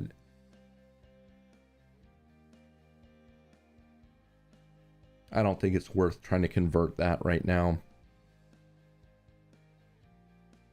Okay, I'd say for the most part, it looks like I've got all of this sorted out. I'm probably going to use the state machine as is. Because I remember that was a real pain to get that working correctly. But these things, anything that's related to one of these states, I'm going to change. So I'm going to use my own state machine.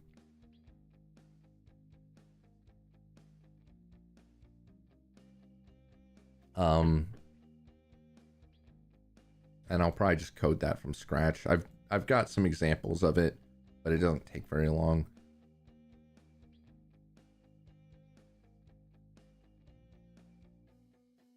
Why is this line red? Oh, it has the same name. Really? Why was gravity set to 0? What was I doing?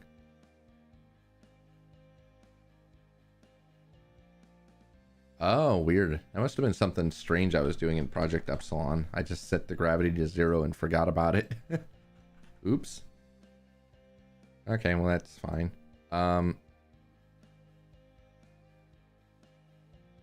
I think honestly the rest of this is probably just going to go into something else. So jump, let me come into here to mess with that. So we will do if event dot is action pressed jump, and I need to add an input mapping for that.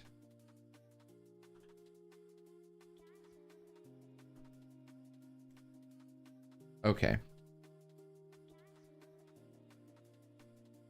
Now, one thing I need to double check is, does this state machine use a variable jump height? I think it does. And if it does, I actually don't want to use action pressed. I want to use action down. So ready to jump.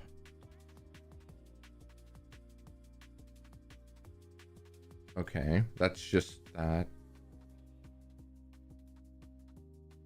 Okay, so if jump pressed, jump start state is what it switches to. And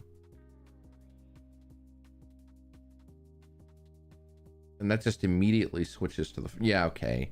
So literally all it does is just set this jump velocity. So this is not a variable height jump.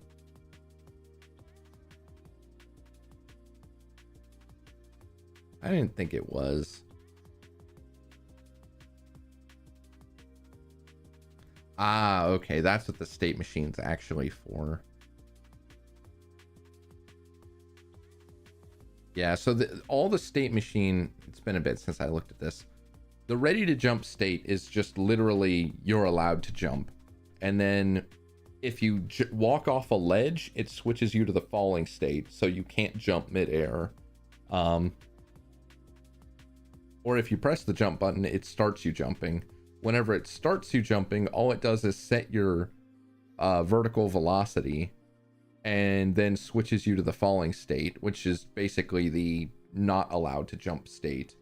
That doesn't really do anything else. And then once you ultimately land on ground again, that switches you into this landing state. And the only purpose of this is to start a timer that stops you from being able to jump again until the timer is cooled down. And that's it. So like you can see here, if you're cooled down, wait, if cooled down and not jump pressed, ready to jump. Oh, yeah. Okay, that kind of makes sense. Yeah, so you basically just get stuck in this state until the timer expires. This whole thing could probably be done without states, but once I clean it up, I think it'll be nicer with the states. And just getting a feel for the time. So I've been spending about an hour so far on, say this is the player controller / camera controller. I like to keep a record of how much time I'm spending on things for postmortems. And it helps me with planning for future jams. Okay. So generally, the way I do this, you could use a signal. And in fact, I think that's what I did in Project Upsilon. If I go back and just double check it, I believe that one I was using signals. Just do a quick check. Proof of concept. Scenes. Player input. Oh, no, I wasn't using signals there. I was just using variables. Okay. That's probably what I'll do here then. Oh, yeah, you know what? Because the state machine does need to query whether or not you're in that state. Yeah. Because I could use signals, but the problem with using signals is this one. The if not pressed. That would get a little tricky. Because I'm checking not when you press it or when you release it, but also when you're cooled down, that gets really complicated to try and do that with signals. So that one is pulling it, which I don't like to do. There's almost certainly a smarter way of doing that. But given how much I'm yawning, I am clearly not awake enough to be coming up with smarter ideas right now. So we're going to do this the same way I'm comfortable doing it. And we'll just do export var. Well, actually, why am I exporting that?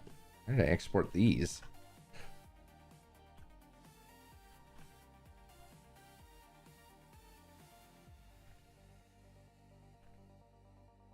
There we go. Var jumping.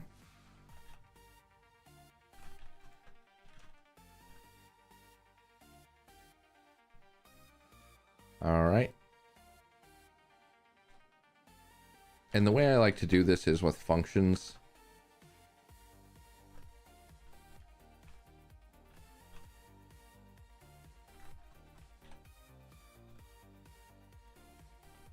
Okay.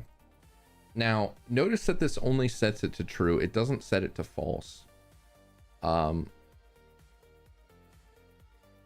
That's... Again, this is one of those like cross-cutting concerns of should you do it that way? The reason I do it this way is I want to be able to let the main script query it and reset it itself. You could use a function to do that instead. You could have a function that returns if jumping is true and then resets it. I'm probably just going to do it this way.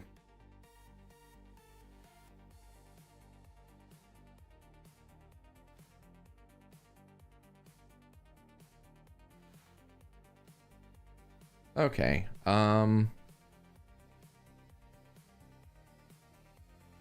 Let's see. So we've got the jumping in.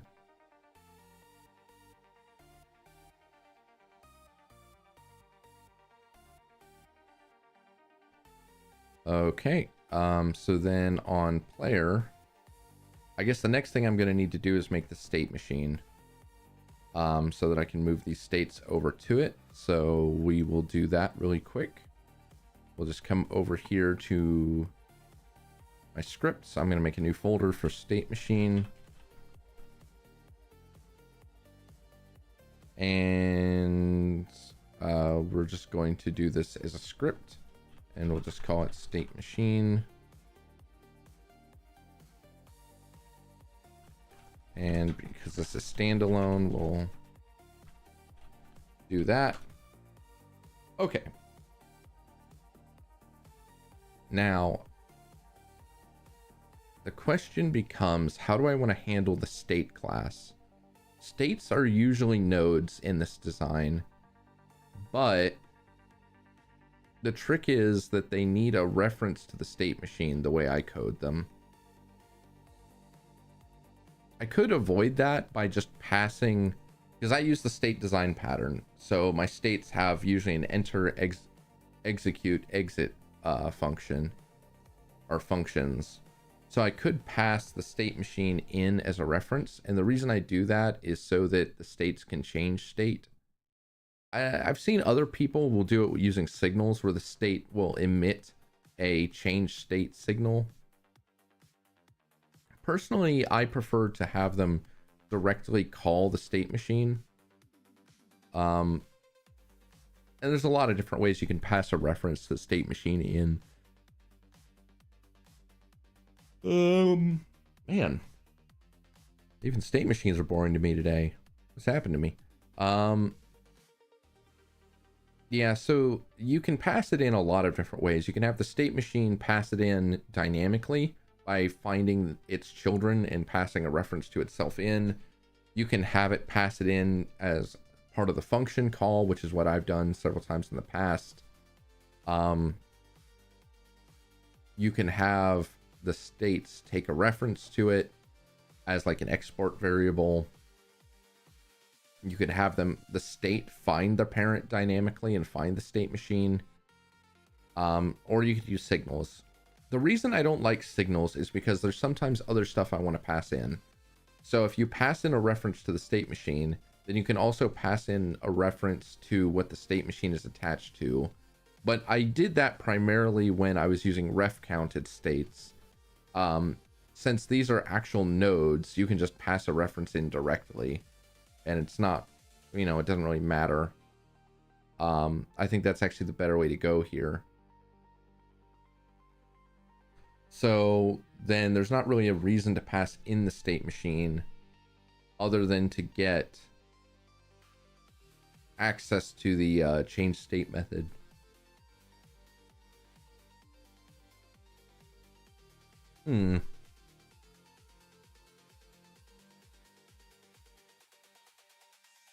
Okay. Yeah, I think the only reason I don't like, you know, actually there is another reason I remember. The reason I don't like using signals is because technically if you're not in that current state, it could still emit the signal and might screw up your state machine. And there is a way around it. You can have the state machine unsubscribe, or I forget what the term, it's been a while since I've done this. You can have it disconnect the signal of the non-active states, but that to me just feels like a hack. So I'm gonna have it pass a reference instead, which does mean there is a cyclic dependency here because state references state machine, but it shouldn't be a major problem because, well, I'm not gonna say that. It's not great, you shouldn't do it, but I'm gonna get away with it. So I'm gonna declare state in here.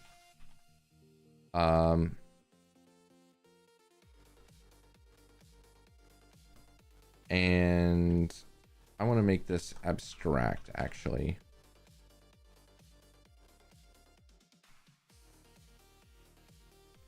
Enter.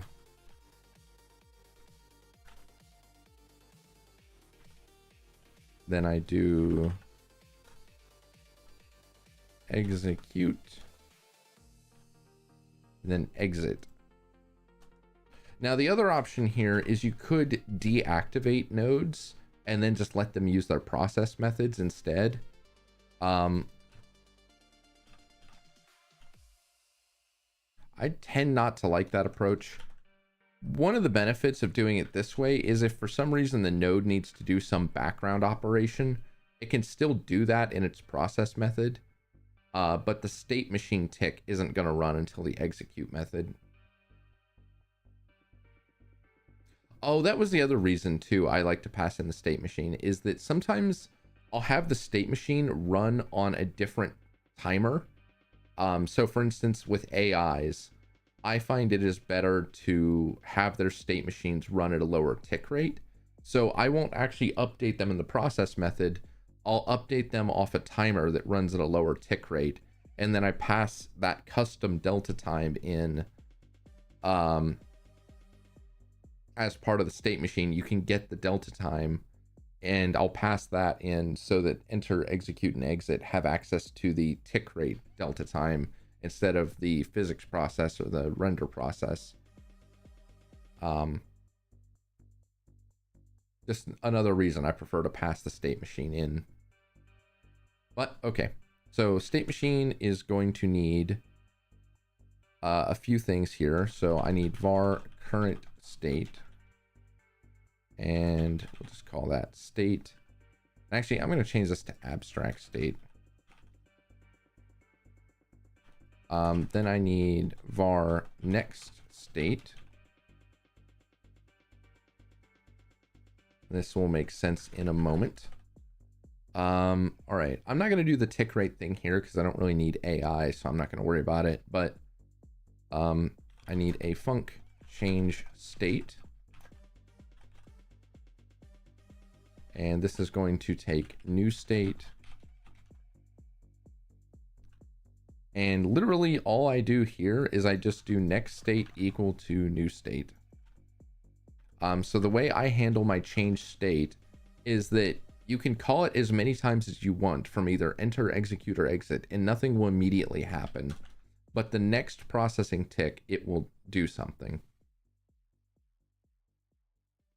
So I'm going to do execute.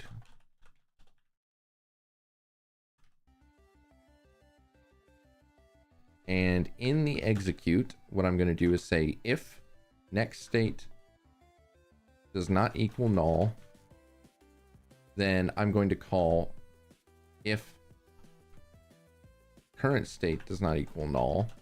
Then I'm going to do current state dot exit and pass self in. So you exit the current state, and then if next state is not null, then current state equals next state. Then next state equals null, and then you call current state dot enter. In fact, actually, it might make more sense to do it like this.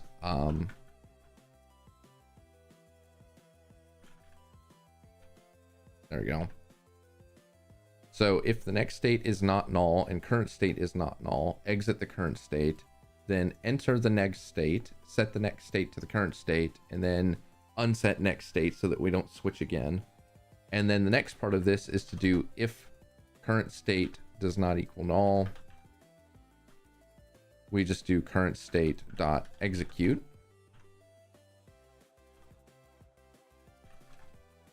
And that's it. That's it for the state machine. That's as simple as it is. 34 lines, and that's being generous. And that is why I like doing state machines using the state design pattern. Now you can add in delta time and other stuff too, but this is going to be the easiest way to handle that. So now for the player and the state machine, I'm going to come in here and I'm going to do add child state machine, and I'm going to call this the jump state machine.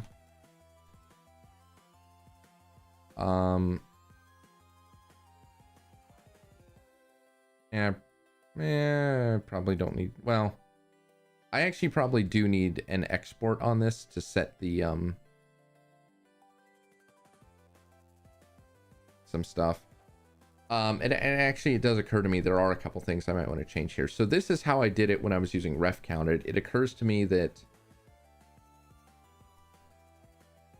well, no, this should be fine.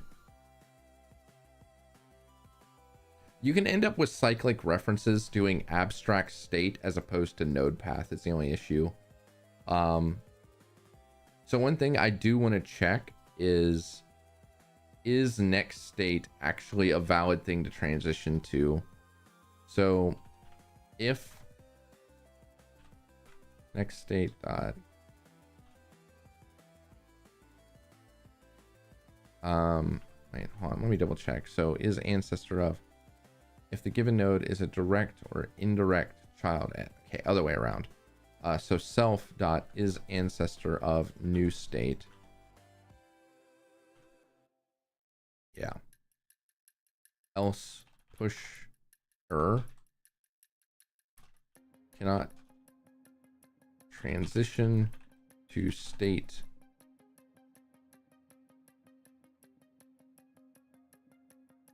not a child. Actually, let me check something. New state dot is child parent get parent. Actually, yeah, I want to do it this way. Using ancestor is not exactly what I wanted. So if new state does not equal null, I'm going to do that first. And then if self dot equals new state dot get parent. There we go. That's just in the state blank.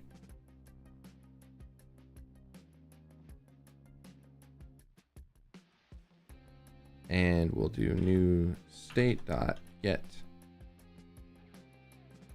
path. Let's return the absolute or the relative. Absolute. Okay.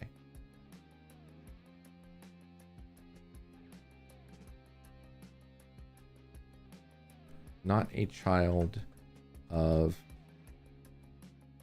and we're going to do self dot get path. And actually one other thing I'm going to do in here is just throw that in. I always like to use quotes as best practice.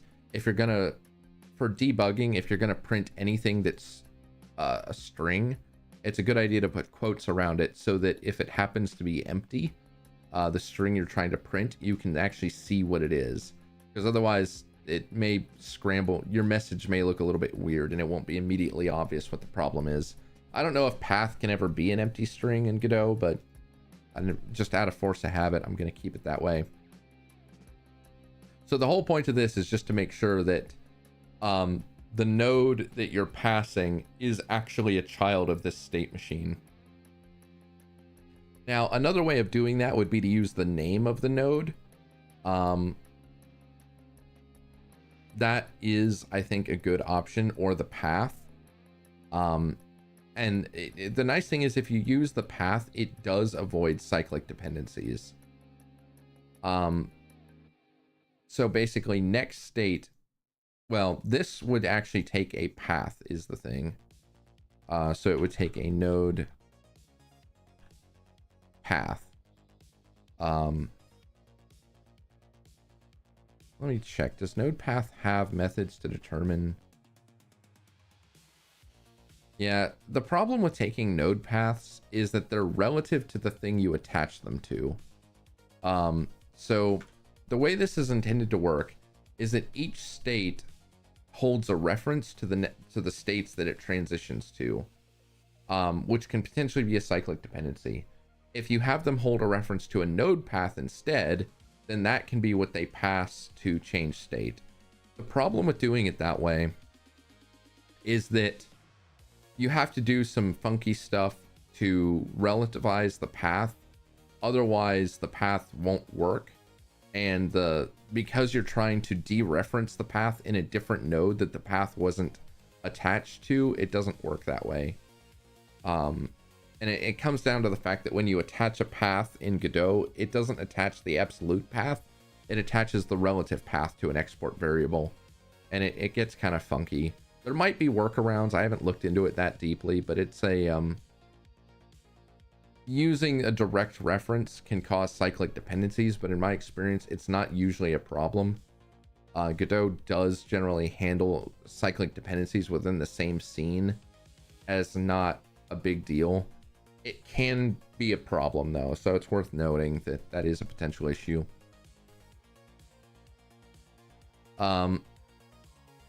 Now, one thing here is that execute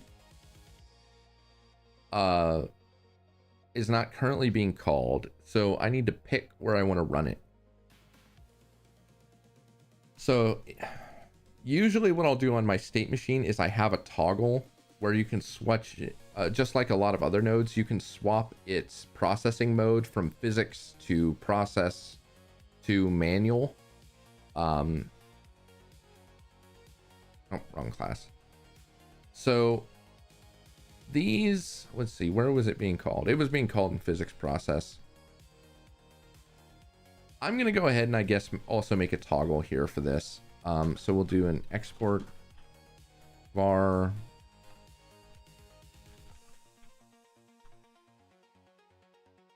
and we're just going to do it like that. Normally I would do an enum, but for now I don't really think it's necessary. And what I'm going to do is do func process if physics process, or if not physics process, we're going to call execute. And then we're just going to do the inverse for physics process.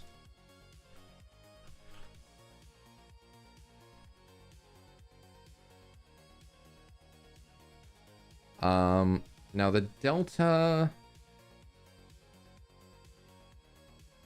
I think for now I'm just not going to pass the delta in.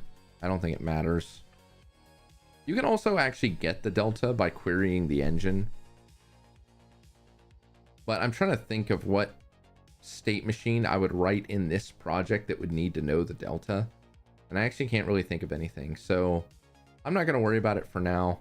If it becomes an issue, I'll refactor the code later, but I don't want to plan ahead for something I might not need. Okay, so that should handle it. So now I actually need a state for it. So I'm going to start converting these states over.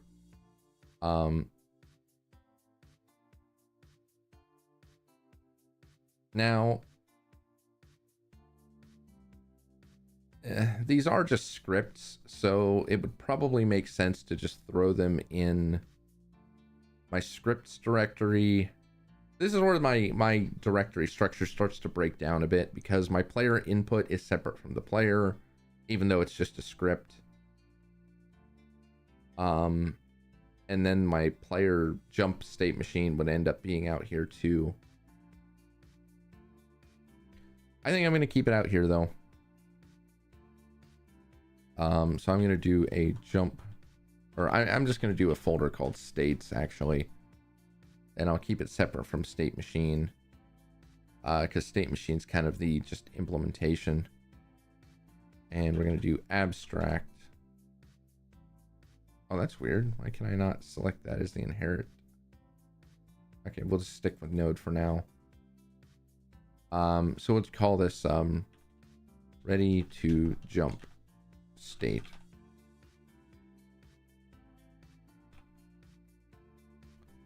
Okay, that's strange. That should be...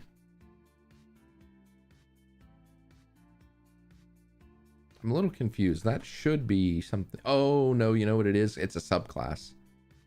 That's why it's not working.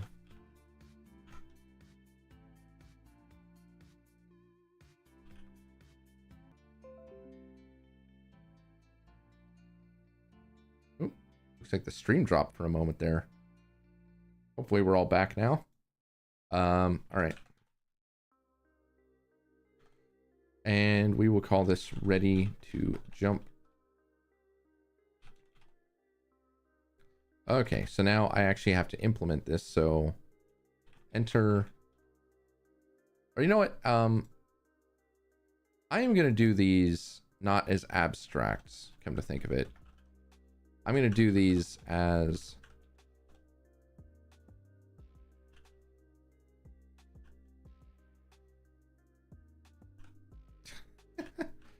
ass. Yeah, okay.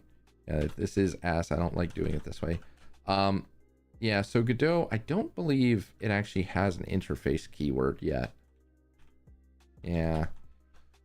I'm going to keep it as abstract because I want the class itself to be abstract, but not every state is going to have enter, execute, and exit, and it's annoying to have to redefine them. Here's the annoying thing about Godot, and this is something I really wish they'd change. If you have an abstract class and you want to have default method implementations, you have to explicitly mark the variables as unused by putting the underscore. I wish that in cases like this, it understood that this was a default implementation and wouldn't make you do that. I don't like it. So you have to instead do a warning ignore unused parameter for all three, which is kind of silly. I don't like doing it that way, but that's the way it works. And I get that I'm probably going against Godot's wisdom, and that's probably why I'm running into these issues, but at least to me, that's part of the problem. Now, okay. Let me look at the actual states here, because these get a little bit tricky. So the ready to jump state, I'm just going to cut it, and we're going to come over here. So its enter is setting variables on the actual on the agent, which I'm not in love with.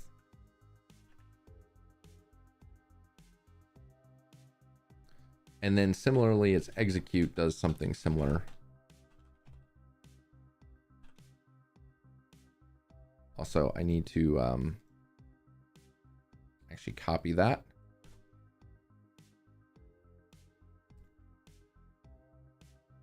And this is why the jump state machine has always been kind of funky for me, and this is part of why I don't like it, because it's very cross-cutting. It gets into the movement system of the agent. And really, this is where you need like a velocity or a movement component that you can reference instead.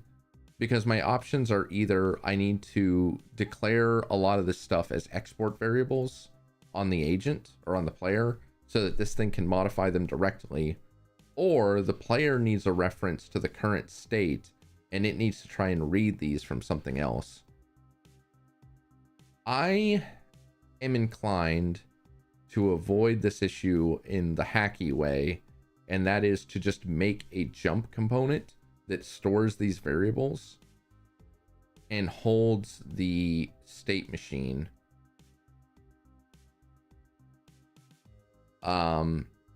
It's kind of a weird way of doing it, but I think it might be the best way for this project to just deal with it without making the code too completely hacked up and broken.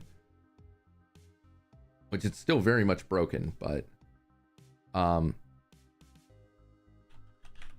this was one of my ref counted state machines, so it's the way it works is a little weird, but to convert it, I need some things here. So I need to know, see, this is how I used to access it, is state machine.actor. I keep saying agent, I mean actor, is on floor and all this other junk. All of this needs to come from some sort of component. So I need a reference to some component. I also need a reference to the player input object, which again, that's part of the reason why I make player input a separate component now, so things can reference it. Yeah, so I do have some concerns with that.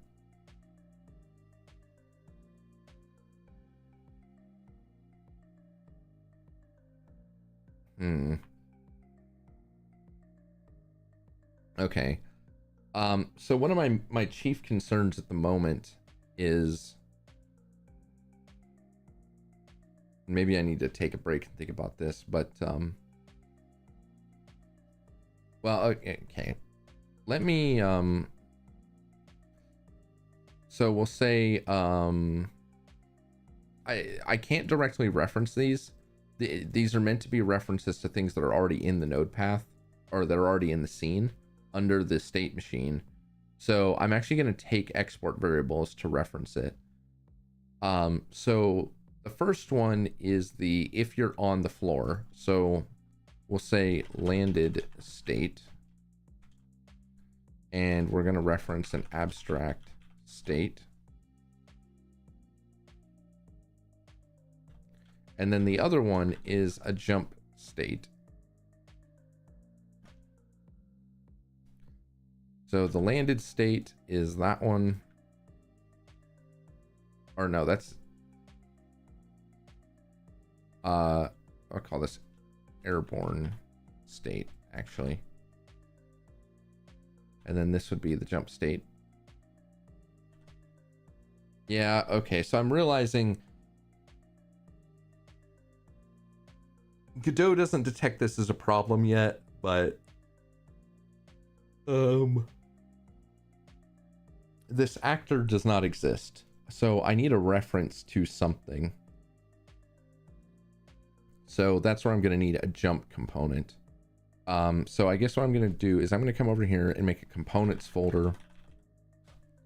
And then I'm going to add a jump component.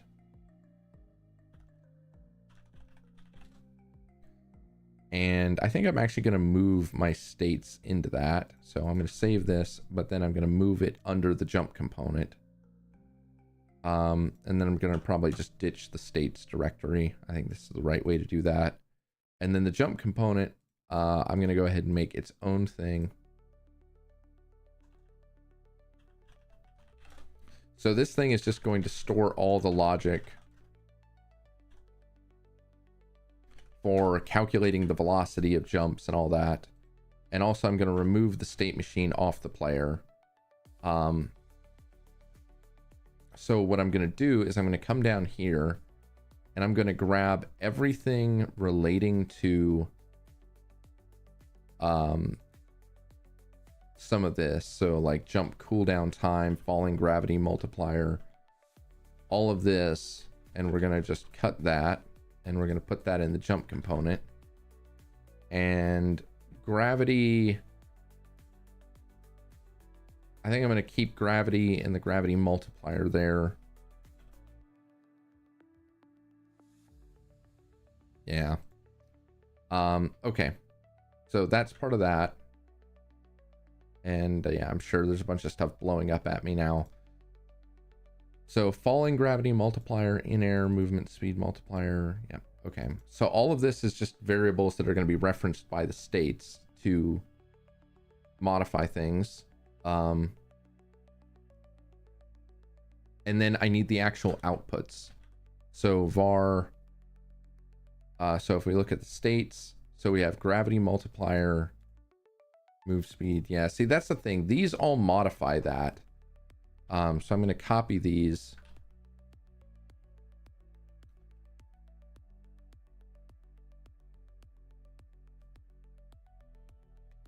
And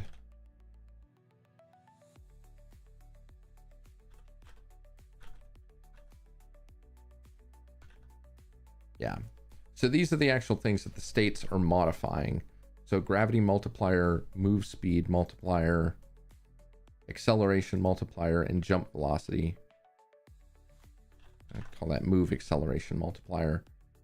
Okay, so now this needs a reference to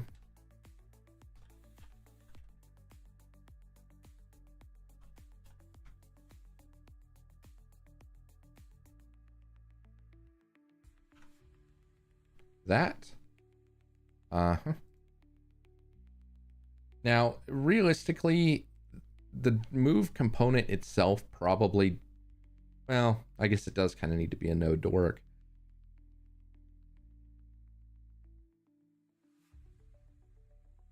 There's a little bit of funkiness to the way I'm coding this, but it should be fine. So yeah, we basically just do this.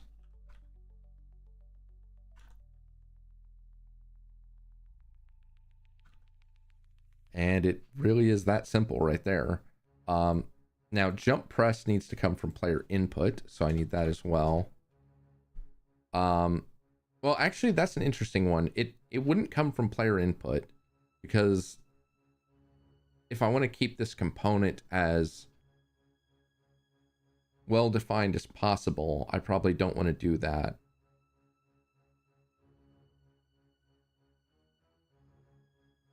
Also, I need to mark that this is unused. See, this I'm fine with. When you have an actual concrete implementation of one of these classes, I have no problem with marking the variable as unused. It's when it's in the abstract version of it, that's where I think it's a little bit funky. Okay, so I need some way of detecting when it's on the floor and when jump is pressed. My thought is that that might be a good use of the jump component as well. So I may want to actually store some variables for that.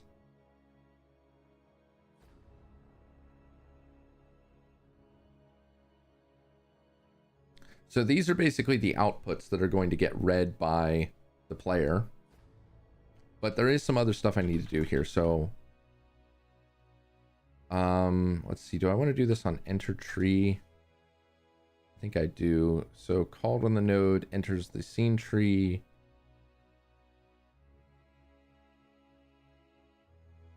If the node has children, its enter tree callback will be called first, then that of the children. Yeah, I think I want to do this in enter tree.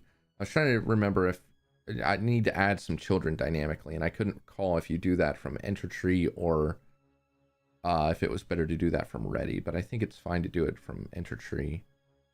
So I need to create the state machine. I don't think I need a reference to it, so I'm just going to make it local.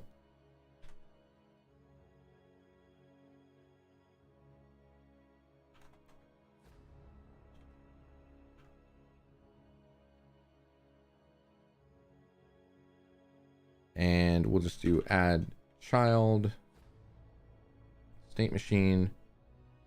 All right. And then I need to add the states. So we'll do the ready to jump state dot new var ready to jump state.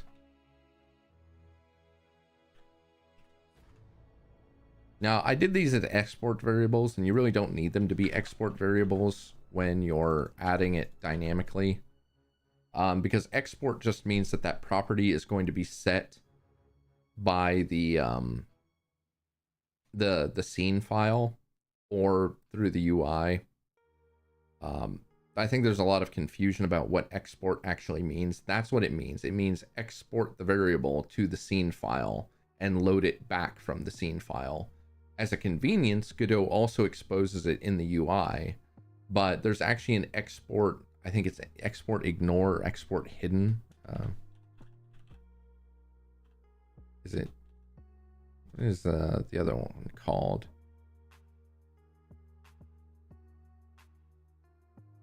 There's an export specifically for when you want to export something without it showing in the UI.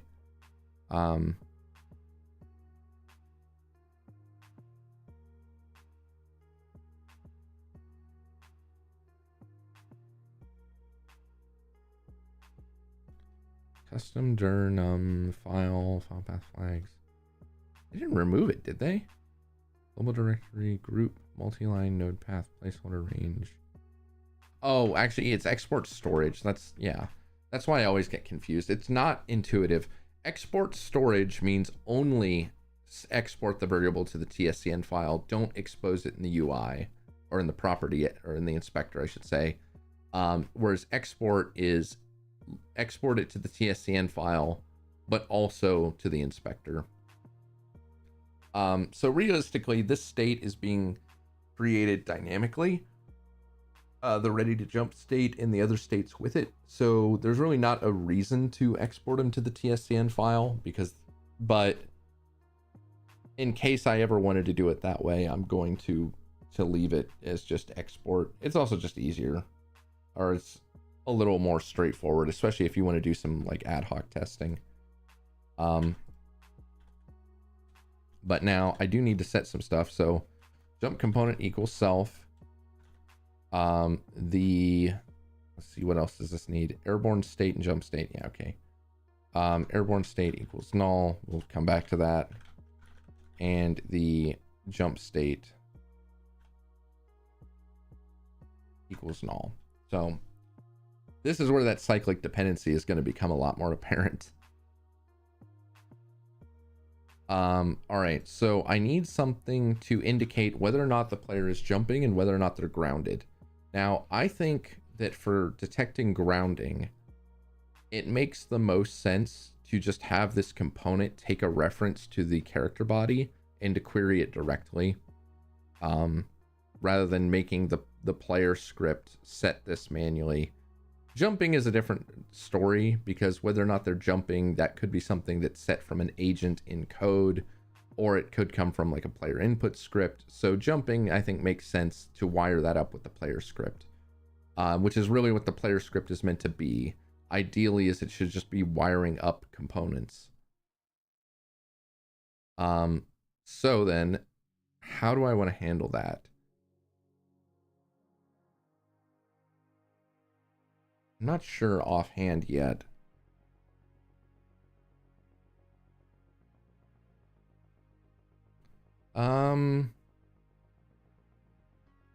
I think what I'll do is I'm going to have this take a reference to the character body.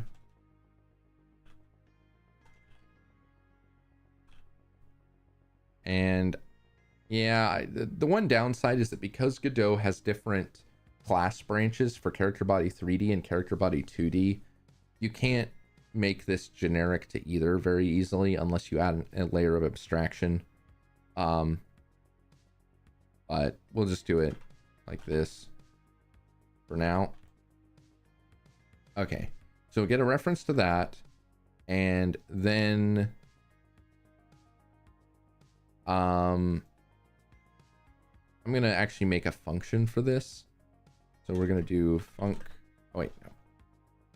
Godot's style guide, by the way, is that you should put the built-in functions above even your public ones, which is a little bit strange. Personally, I find it kind of weird, but I do admit it is a little easier to find your entry points that way, because the built-in ones are usually the entry points. So we'll do is grounded is, I think, what I'm going to call this. I could do this as a property as well, but I think it's semantically makes a little more sense to do it this way. So, and we're just gonna on floor. There we go. So now in here, I can just change this to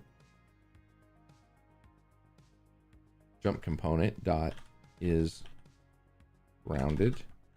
I didn't save it, which is why I'm not getting my autocomplete. There we go. Okay, so this last one is this is the last thing I need to replace. So let's see. I think I want to do another function for that. I'm going to say is, I don't know, is jumping. I don't love that name.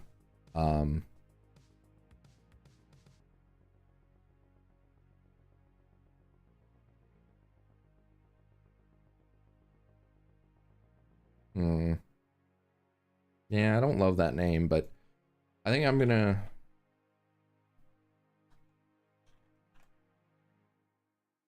do that, and then I'm gonna make a method, another public one, and call it jump.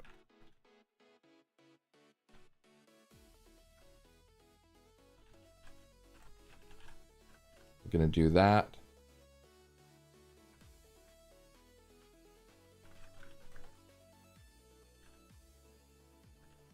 Also just occurred to me I'm not setting any of these. I know you can do the there's the other assignment that should be a vector 3. There's that other assignment operation where you can say use the type of the thing you're assigning to it. But I personally like to be really verbose with how I assign these. Okay, so I can query is jumping. I will say though, this isn't completely a great solution for a couple reasons, but because nothing unsets this.